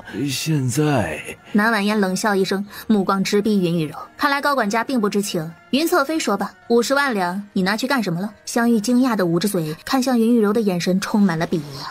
居然贪污，他才接管管家缺多久啊？沈宇也忍不住的心头一颤，眉头一皱，眼底掠过了一抹暗色。云雨柔居然中饱私囊，云雨柔有点慌，瞪大的眼睛掩饰不住她的惊诧。她没想到南婉嫣真的能算明白这笔账，倩碧也慌了，她护在云雨柔的身前。王妃，你这是什么意思啊？怎么就指责起侧妃来了？这账本本来就是难懂的东西，肯定是王妃算错了。主子说话有你插嘴的份儿，再叨叨，本王妃就割了你的舌头。倩碧顿时心惊肉跳，手掌不住的冒着冷汗，不敢再吭声了。怎么不说了？心虚了？云雨柔，你跟本王妃解释一下，为什么这50万两会进了你表哥的口袋？说罢，南婉嫣直接从怀里掏出了一沓账单，这上面所有的大大小小的加起来正好50万两。你给他这些钱做什么了？还是说你和你的表哥有什么不为人知的勾当，竟然要背着顾墨寒偷偷摸摸的给他送钱？众人瞬间倒吸了口气，纷纷看向了云雨柔。云雨柔的冷汗密密麻麻的爬满了脊背。妾身不知道王妃从哪里弄来了这些东西，但是妾身清清白白，对义王府绝无二心。我家主子做事向来光明磊落，绝不会背叛王爷。倒是王妃你一直对主子很不满意，谁知道是不是你？话音未落，啪啪2声清脆刺耳，南婉嫣直接给了倩碧2巴掌，再狠狠地踹了一脚。你真当我好耐心啊？不揍你真是对不起我自己。倩碧被打得嗷嗷叫，疼得不行。而南婉嫣看向了云雨柔，猛然逼近了云雨柔，逼得云雨柔退无可退，只能往后贴着墙。云雨柔，你还不说实话，非要我一件一件的抖出来，你才知道自己怎么死是吗？到底还握着什么把柄？是我刺杀南婉嫣的证据吗？可就在这时，沈宇的声音忽然惊诧地响起来：“王爷，您什么时候来的？”王爷，顾墨还没有看他一眼，棱角分明的脸上布满了冷硬。他神色冷淡地踱步进屋，目光复杂地盯着南婉嫣。本王都听到了，你接着说。倩碧捂着脸，战战兢兢地退到云雨柔的身边，动弹不得。他都要被吓死了。既然你都听到了，我还有什么要说的？你应该去问你的好柔儿。顾墨寒剑眉微皱，目光如刀地扫视云雨柔主仆2人，然后停留在高管家的身上。本王让你辅佐侧妃做事，你就是这么办的。这50万，侧妃没告诉你做什么去，你就给他。高管家顿时跪下，语气仓促焦急。王爷，老奴勤勤恳恳帮助侧妃，但是这50万两是侧妃口口声声说会处理好的。当时侧妃手握管家权，老奴也不好说什么呀。他不背锅，这件事情本来就是云雨柔承诺下来的。王爷，柔儿确实动了这50万两，但是和表哥绝无关系。柔儿有苦衷，今后也肯定会还上，还请王爷相信柔儿。柔儿和表哥清清白白，更不会无缘无故给他送钱。柔儿等了您5年，难道您觉得柔儿会背叛您吗？还不等顾墨寒开口，南婉嫣冷笑，咄咄逼人地走到云雨柔的跟前。苦衷？怎么，你的苦衷就是让你表哥买凶杀人？等本王妃死了，你就是王妃了？众人心中大骇，都难以置信地看着云雨柔。沈宇的面色沉沉的，云雨柔心惊，总有一种被南婉嫣看穿的感觉。我没有，王爷，王妃口口声声说柔儿要害她，但是柔儿怎么可能？柔儿连蚂蚁都舍不得踩死，怎么可能杀人？顾墨寒没有怜惜他的眼泪，而是眉目一沉，望向了南婉嫣。你把话说清楚，难道柔儿和那日的刺杀真的有关系？不会的，柔儿做不出这种心狠手辣的事情。南婉嫣抬眸冷看了他一眼，又抬手掏出了一张纸，重重地拍在桌子上。你的好柔儿连同他的表哥刺杀我，想弄死我，这50万两就是证据。还有，你的好人儿不仅送了50万两，还将王府的一间店铺契送给了他。我找人查了，云墨然为了还赌债，已经将店铺当了出去，这张纸就是证据。桩桩件件都被南婉嫣抽丝剥茧般的展现。柔儿，你作何解释？云雨柔只觉得自己现在被南婉嫣扒了个遍，她对上顾墨寒阴森的眼神，遍体生寒，仿佛被抽空了力气。王爷，柔儿承认，柔儿确实借了钱给表哥，但是表哥曾说过会还给柔儿的。要是知道他做了这些混账事，柔儿绝对不会借钱给他的。柔儿不敢说，是因为他总是死缠烂打缠着柔儿，所以但是收买刺客什么的，柔儿一概不知，更没有这个胆子。倩碧大汗淋漓的连忙扑到顾墨寒的跟前，为云雨柔辩解道：是啊，王爷，是云小将军咄咄逼人，主子身体本就不好，在王府里日日忧心，食不下咽的，才会一时糊涂动了念，还请王爷看在往日的情分上，不要责怪侧妃。不得不说，云雨柔，你和你的奴才装好人的演技都能拿多少小金人了。不过你真以为这一次你随便糊弄2句就能逃过一劫？你想得美，这一次我绝对不会放过你。于峰，把人带上来。顾墨寒的脸色更加阴寒，听到南婉嫣的命令，立即拎着早被他五花大绑蒙上双眼的云墨然走了进来。云墨然的裤裆处还有一股骚臭味扑鼻而来。你到底是谁？我可告诉你，我背后是顾墨寒，我是他的小舅子，他最爱的是我表妹。我告诉你，要是惹了我，你必死无疑，还不快给大爷送绑！我告诉你，我可是连翼王妃都敢做的人，不想死就马上放了我！沈宇不动声色地看了顾墨寒一眼，汗毛一竖，明显感觉到身边的顾墨寒已经周身杀气。云墨然的话还没说完，脸上的布被于峰一把扯掉。你很嚣张啊，敢杀我？侧妃给你的勇气？云墨然的脑子里轰的一声炸开。翼王，不是这样的，我只是太过愤怒，又不知道被什么人绑了过来，才会一时口无遮拦。您大恩大德，看在我是雨柔表哥的份上，饶我一命吧！云雨柔简直被气得一口血喷出来。我不能自来阵脚，尽管把关系撇清楚。王爷，可顾墨寒不给云雨柔开口的机会。饶你？你派人刺杀本王的王妃，还私自用本王府里的钱，打着本王的旗号在外面惹事，本王能饶你？说罢，突然抽出一把长剑，狠狠朝他刺去。王爷饶命！王爷饶命啊！王爷，是我表妹给我的银子，也是她让我去杀南婉嫣的，我是被她利用的呀！云墨然，你在胡说什么？我确实给过你银子，但是当初你答应过我，这笔钱等你挣到了就如数奉还。我一个无依无靠的女子，在这翼王府好不容易拿到管家权，冒着风险帮你，从头到尾没有说过半句你的不好，而你竟然这么血口喷人！王爷，他当时威胁我说，我若是不给他钱，他就在外面造谣，说我和王爷貌合神离，说你对将军府视若无睹，不放在眼里。柔儿也是为了你，为了王府的声誉，不得已而为之。但是关于什么刺客的事情，柔儿一概不知。若是有半句谎话，柔儿愿意天打雷劈，不得好死。云墨然被云雨柔瞪得大气也不敢喘，突然意识到自己似乎情急说错了话，受着疼痛不敢再吭声了。柔儿，你真的什么都不知道吗？区将军府庶子不仅敢威胁本王的侧妃，还敢刺杀本王的王妃。他不再看云雨柔，来人，拖下去杖毙。慢着，他还不能死。顾墨寒，事到如今人证物证皆在，你要是继续眼蒙心瞎的护着云雨柔，我就要进宫将此事禀报太后和父皇了。云墨然是人证，他还不能死。王妃指证你2个罪名，你认不认？云雨柔被他看得心都在抖，又是一口血喷出来，呼吸微弱。王爷，柔儿私自调了王府的钱，确实有错在先，但是这件事情跟柔儿真的没有关系。说罢，余光不动声色地瞥向了倩碧，如刀一般的凌厉。倩碧打了个寒噤，是奴婢做的，此杀是奴婢安排于墨然做的，跟侧妃没有半点关系。王爷，您知道侧妃从进了王府以来，一直都过着以泪洗面的生活吗？她成日里为了您什么都做不好，身体还每况愈下，奴婢看在眼里，疼在心上。可您非但没有给侧妃关怀，反倒每日都与王妃缠绵恩爱，奴婢实在看不下去，才会在那一日，侧妃被云小将军追着要钱的时候，偷偷给云小将军写了信，让他杀了王妃。云雨柔像是难以置信。倩碧，你怎么敢？他踉跄着起身， 2巴掌狠狠甩在倩碧的脸上。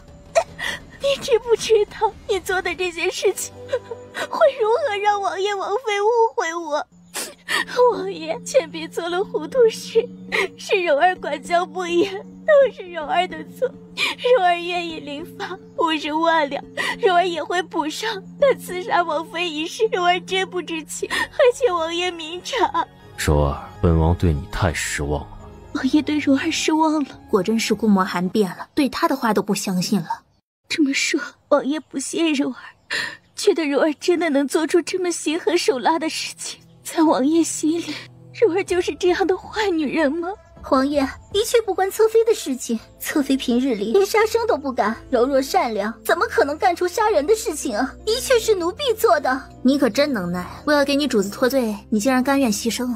我告诉你们，重绑私囊50万两和刺杀当朝王妃这2个罪名，足够让你们2个都得掉脑袋。再叽歪着想脱罪，也是一样的下场。沈宇，将这2个人给我拖下去，乱棍打死。王妃，请容老奴说2句。您是王妃，有权管理王府上下的一切，但王爷素来执法严明，这奴婢承认了刺杀王妃一事是他自己主谋的。侧妃或许是真不知情，而且您的证据不足够证明就是侧妃做的。侧妃只是挪用50万两，按西野律法还不足以要侧妃的命。您若是执意要侧妃死，将军府那边怕是不会善罢甘休啊。可顾墨寒没有阻止南婉嫣，也没有出声帮云雨柔。想来王爷已经乱了吧？哼，高管家，白银店铺还有证人证词都指向了侧妃，我怎么就不能治他罪了？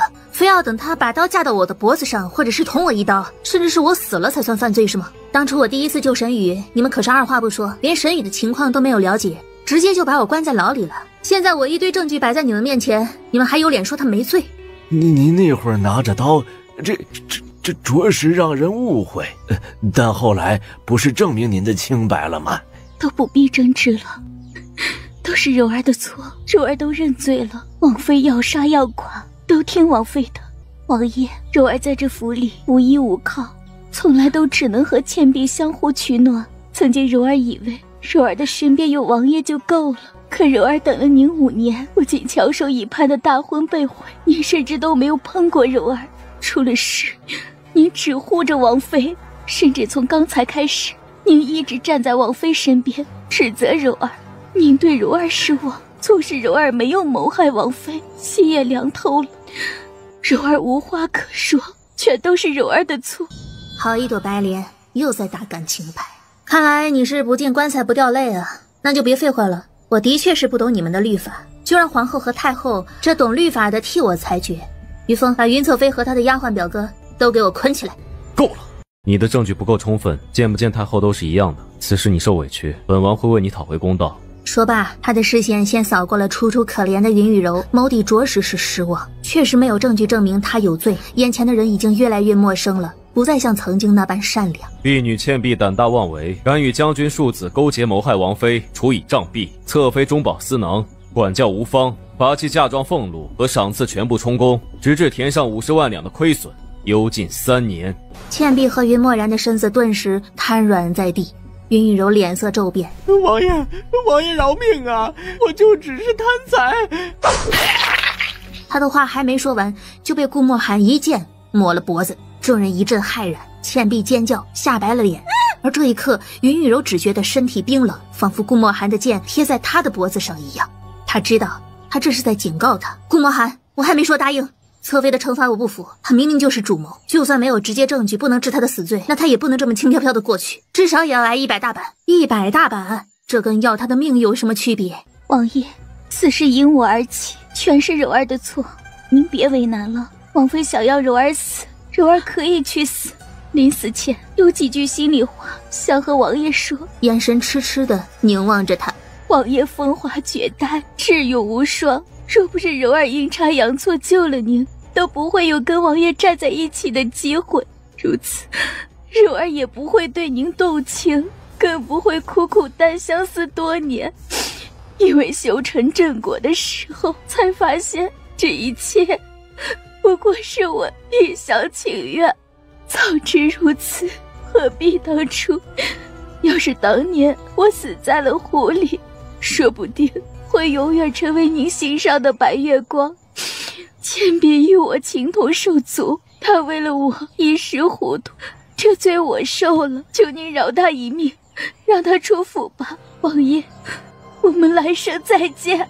说罢，云雨柔趁着所有人还没反应过来的瞬间，用尽全力奔向了镜湖，头也不回的决绝的跳了进去。深秋寒重，镜湖里的水刺骨的凉，他在赌顾墨寒对他的这一份恩情的在乎，更是在挽回他的心。主子，你怎么这么傻？王爷，杀人的事情主子真的做不出来。主子有救急，昨日还大出血，如今天寒地冻，主子真的会死的。申宇，救人！申宇有些错愕，王爷真是变了不少。从前若是侧妃出事，他必定先出手了，如今却让他去救人，而且云雨柔毕竟是侧妃，他救侧妃，王爷真的不在意吗？王爷，柔儿知道错了，柔儿永远不会背叛王爷。说罢就沉沉的昏死过去，不省人事。南婉嫣的表情冷冰冰的，没有出声。把侧妃带下去静养，没有本王的命令，不准她踏出竹兰院半步，扣下她的俸禄和嫁妆，直至还清50万两白银。至于他的奴婢，拖下去，杖责100。是王爷。沈宇抱着云雨柔离开了，倩碧被于峰带走。王爷，求你饶了奴婢这一次吧，王爷。他看向了南婉嫣，却见南婉嫣的脸上浮现出了骇人的寒气。他什么都不说，直接夺过顾墨寒的佩剑，朝云雨柔和倩碧离开的方向追了过去。南婉嫣，顾墨寒一把拽住了南婉嫣的手腕，给本王进来。香玉则吓得在原地瑟瑟发抖。怎么办？王爷不会对王妃出手吧？南婉嫣被顾墨寒强行带进了房间里，男人一脚踹上房门，脸色阴郁，带了几分愠色。而南婉嫣一剑砍到他的身上，却被他空手接下，嫣红的血液从他修长的指缝中缓缓流出。南婉嫣神色冰冷到了极致，放手！你不舍得罚他，甚至还出尔反尔的连他的人一块保，还不准我自己动手报仇？他已经受了应有的惩罚，你没看到吗？他已经是半死不活了。半死不活？我那日若是被刺客给杀了，他现在恐怕在开心的吃席呢。顾墨寒，我告诉你，你要是不杀倩碧，再杖责云雨柔，那你就替他们受过。说完，他也学他，不给他丝毫反应的机会，猛地将剑重重地刺进他的身体里。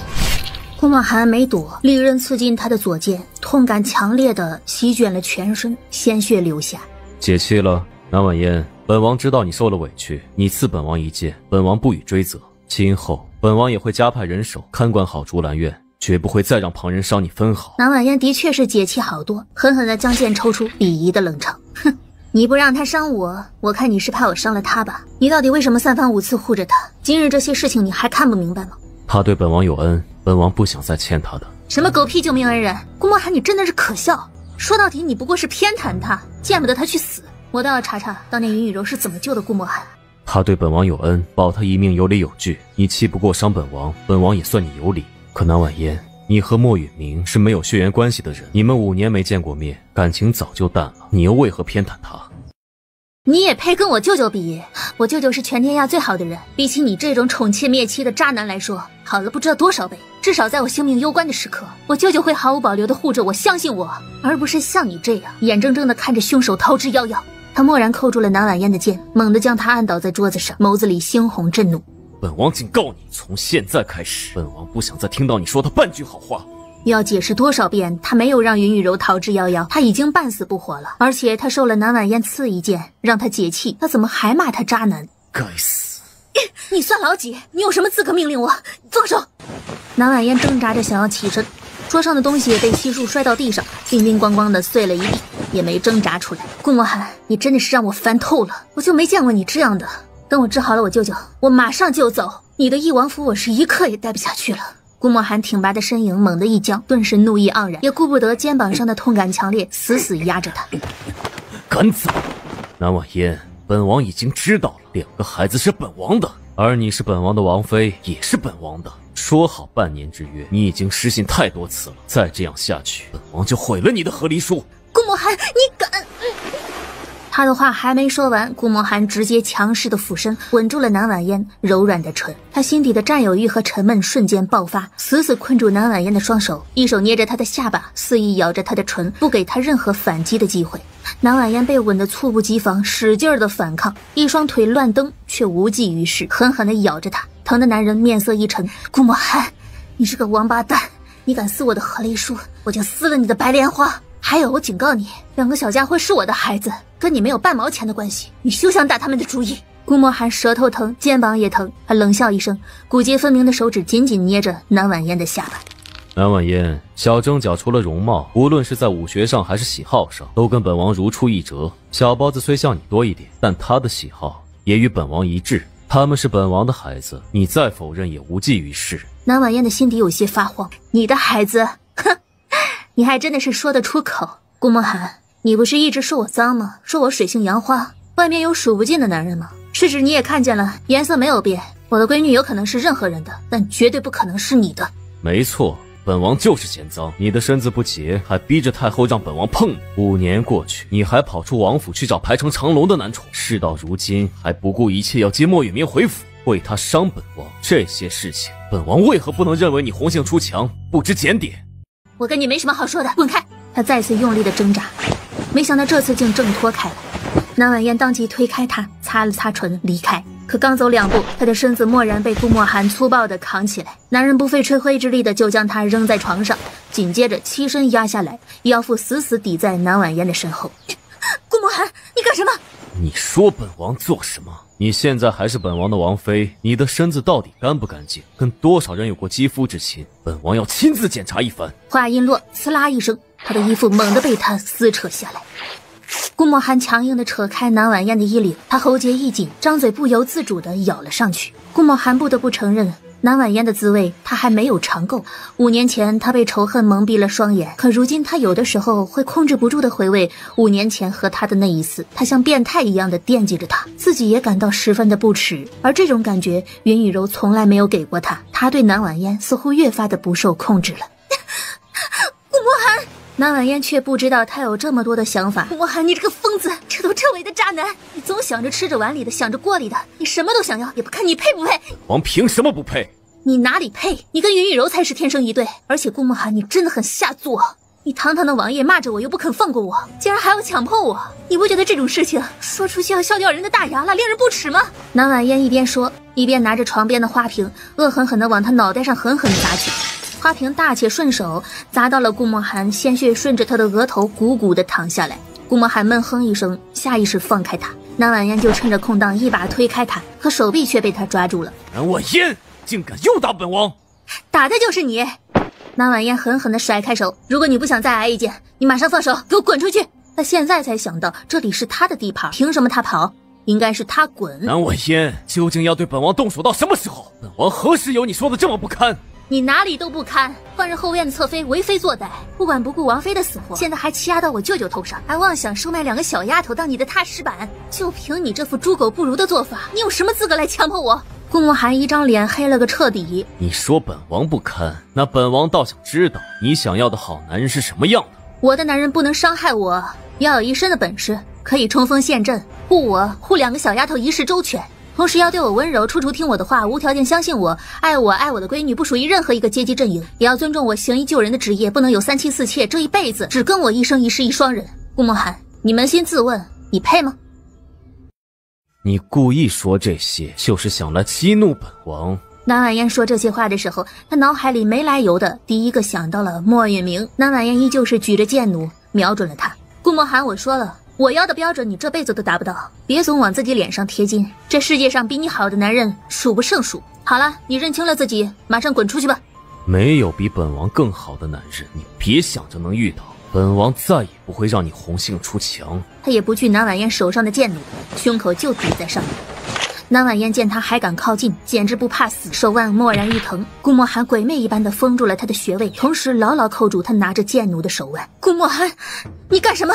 之前他和顾墨寒的对峙比起来，简直就是小儿科，甚至感觉砸他脑袋那都是他没注意，或者根本是他有心放水。骨节分明的白皙的手指一把搂住南婉嫣盈盈一握的腰。本王要做什么？当然是要做刚才还没做完的事。南婉嫣，告诉你，就算本王再不肯，也是你的夫君，你孩子的爹。顾墨寒将南婉嫣压在墙边，粗暴地扯着她的衣服，喘息阵阵扑到南婉嫣的脸上。什么夫君？你，顾墨寒，你真的要碰我？你不是说云雨柔生死未卜，她那么喜欢你，你也那么喜欢她，难道你不去看她吗？而且我是你最讨厌的人，你怎么能碰我？你是不是忘了我们两家的仇恨了？我和你是不共戴天的仇人。顾墨寒，我要斩了你的子孙根，再将它熬成汤药，逼着你亲自喝下去。我要让你七窍流血，痛不欲生的惨死。顾墨寒竟然真的动他。顾墨寒置若罔闻，他俯身吻上了南婉嫣的唇，声音沉冷，带着几分不容抗拒的命令。南婉嫣，本王才是你唯一的男人。你算什么男人？丧心病狂！你根本不知道什么叫做尊重。我告诉你，像你这种男人永远得不到真爱。你等我能动了，我宰了你！可他越是挑衅，顾墨寒就越是冷怒，征服欲就越加强烈。刺啦一声，南婉嫣的里衣就被顾墨寒粗暴地扯开了。男人的薄唇蓦然附上了南婉嫣的唇瓣，一把扯开了她的腰带。就在这时，突然门外响起了一阵奶声奶气的急促的呼唤声：“娘亲，娘亲，你没事吧？”顾墨寒的身体猛然一僵，瞬间清醒回了神儿。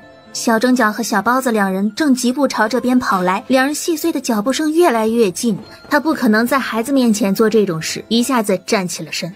南婉嫣，本王的耐心十分有限，也不管你多痛恨本王，只要还没有和离，你就是本王的女人。若是让本王发现你和莫雨明有任何亲昵的举动，本王就砍了他的手。反正他现在双腿尽断，本王不介意让他一辈子做个彻头彻尾的废人。娘亲，娘亲！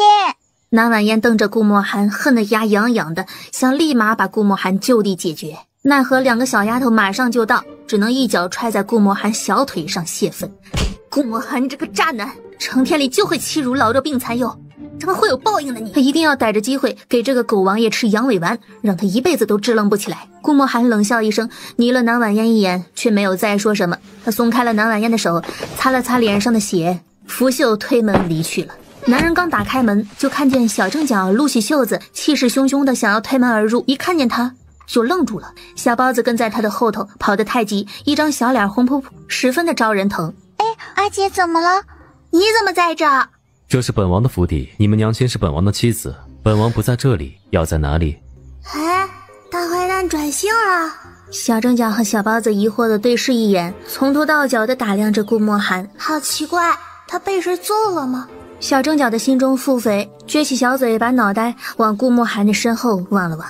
你别挡着我们，我娘亲呢？你没把娘亲怎么样吧？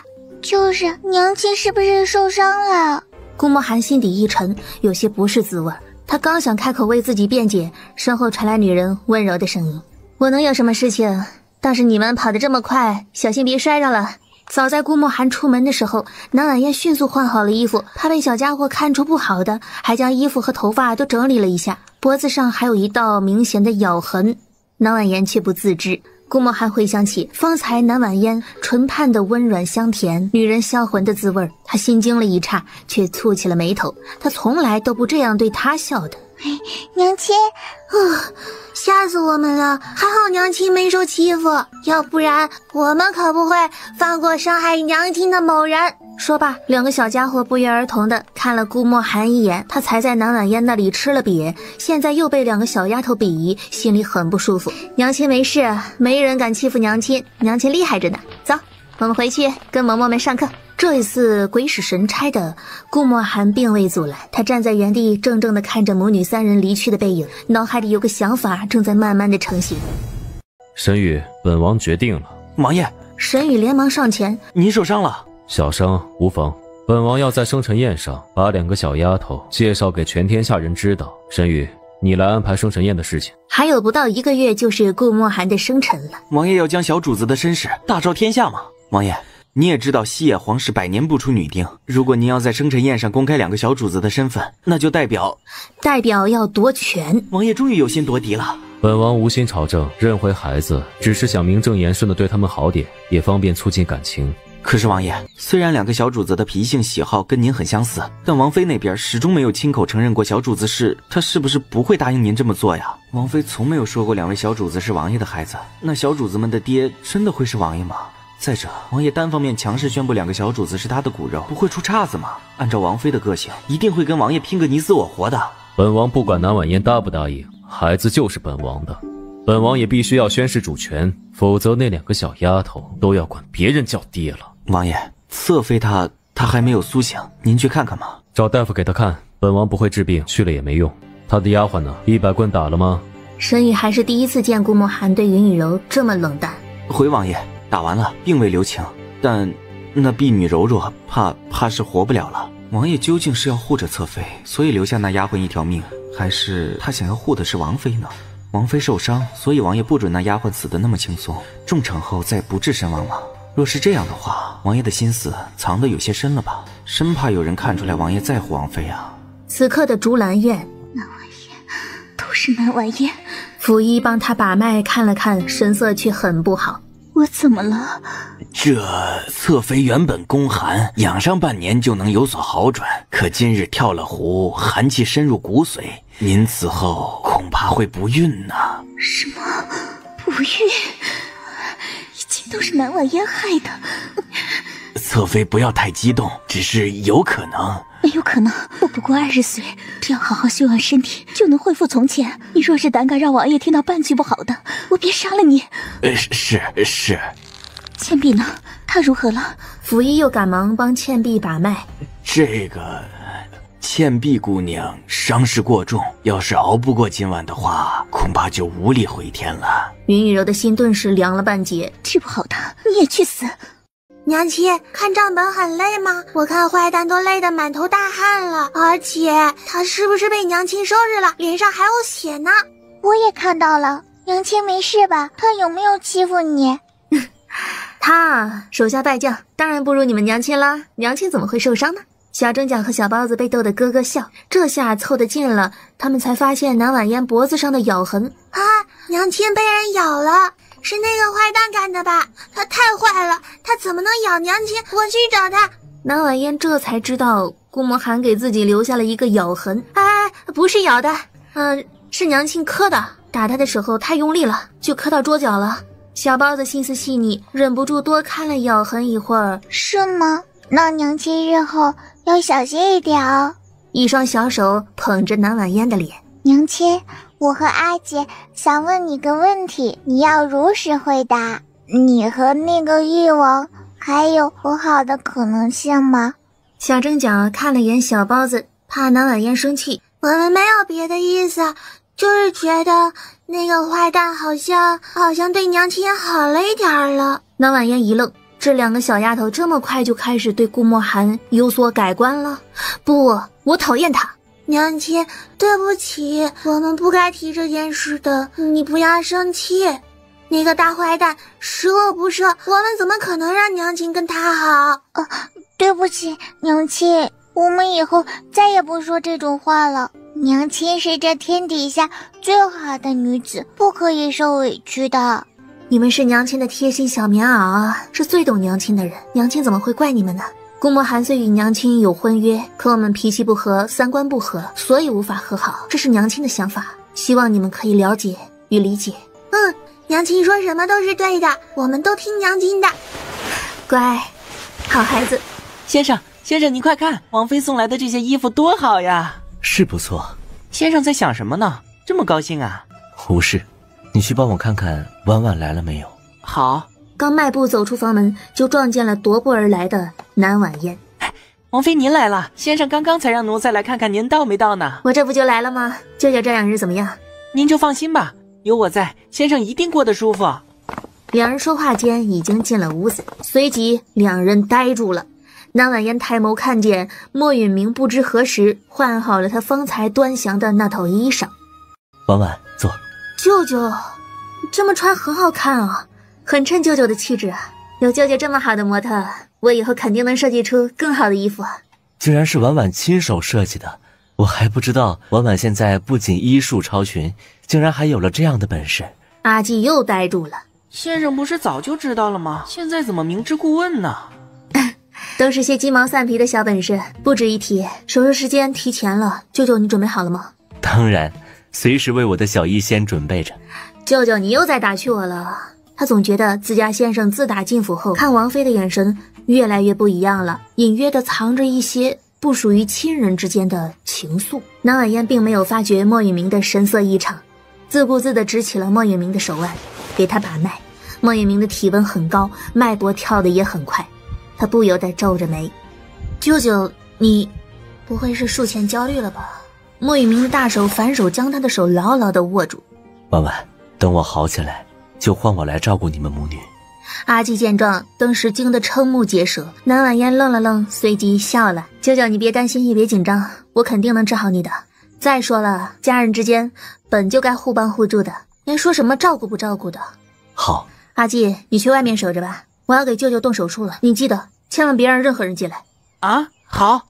阿季一个机灵，逃也似的飞奔出门口，帮南婉嫣关上了门。舅舅，你先委屈一下，时间可能有点长，过会儿我会给你注射镇定剂和麻药，就是让你睡一觉。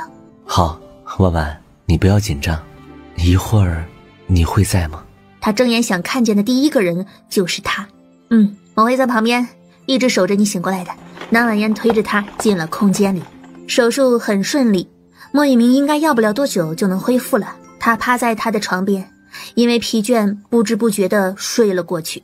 过了约摸1炷香的时间，南婉嫣猛然惊醒的抬头。婉婉醒了，累了许久吧，辛苦你了。没事。那舅舅，你现在身上还疼吗？不疼了，累了呀就回去休息吧，我自己可以的。我回去歇会儿。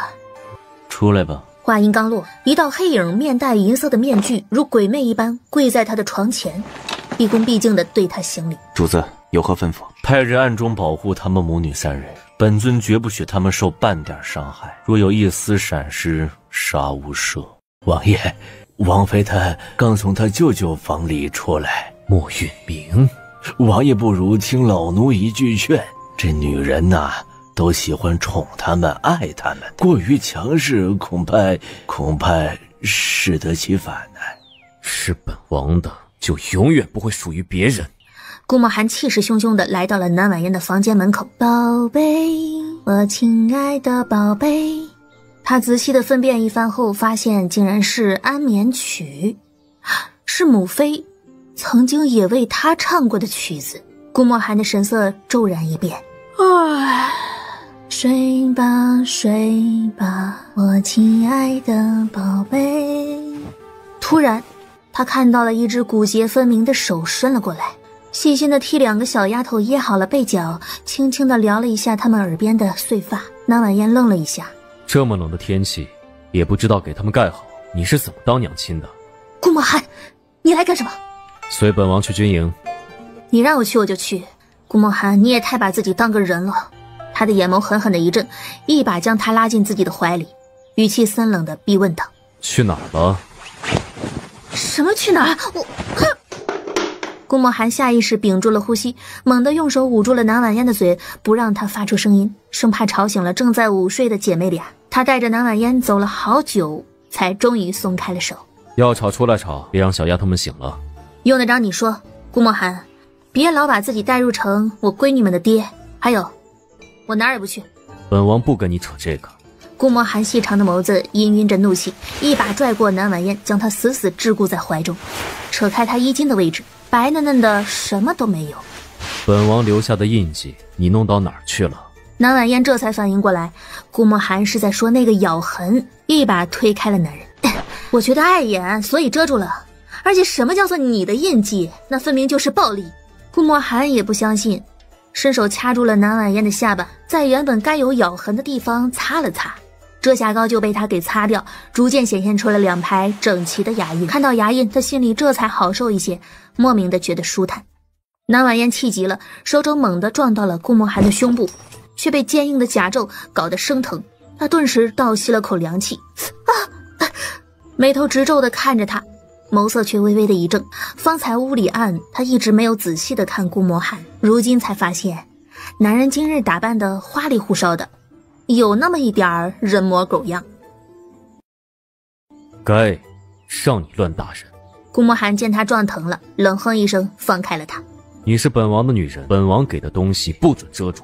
还有，老沈他们是你救回来的，你既然救了，就要负责到底。现在跟本王去神策营。说是这么说，但顾墨寒心里膈应的还是莫允明。他不想南婉嫣跟莫允明待在一起，一刻都不行。看病救人是我的职责所在，我可以去，但你若是再对我动手动脚的，我可就对你不客气了。说着还冲他比划了一下抹脖子的手势。你现在浑身都是伤，我要是想杀你可是有机会的，你最好对我客气点，尊重点。哼，本王就是再挨一刀，你也没机会杀本王。细胳膊细腿，柔弱不堪，连小正脚都比你厉害。你说谁柔弱不堪呢？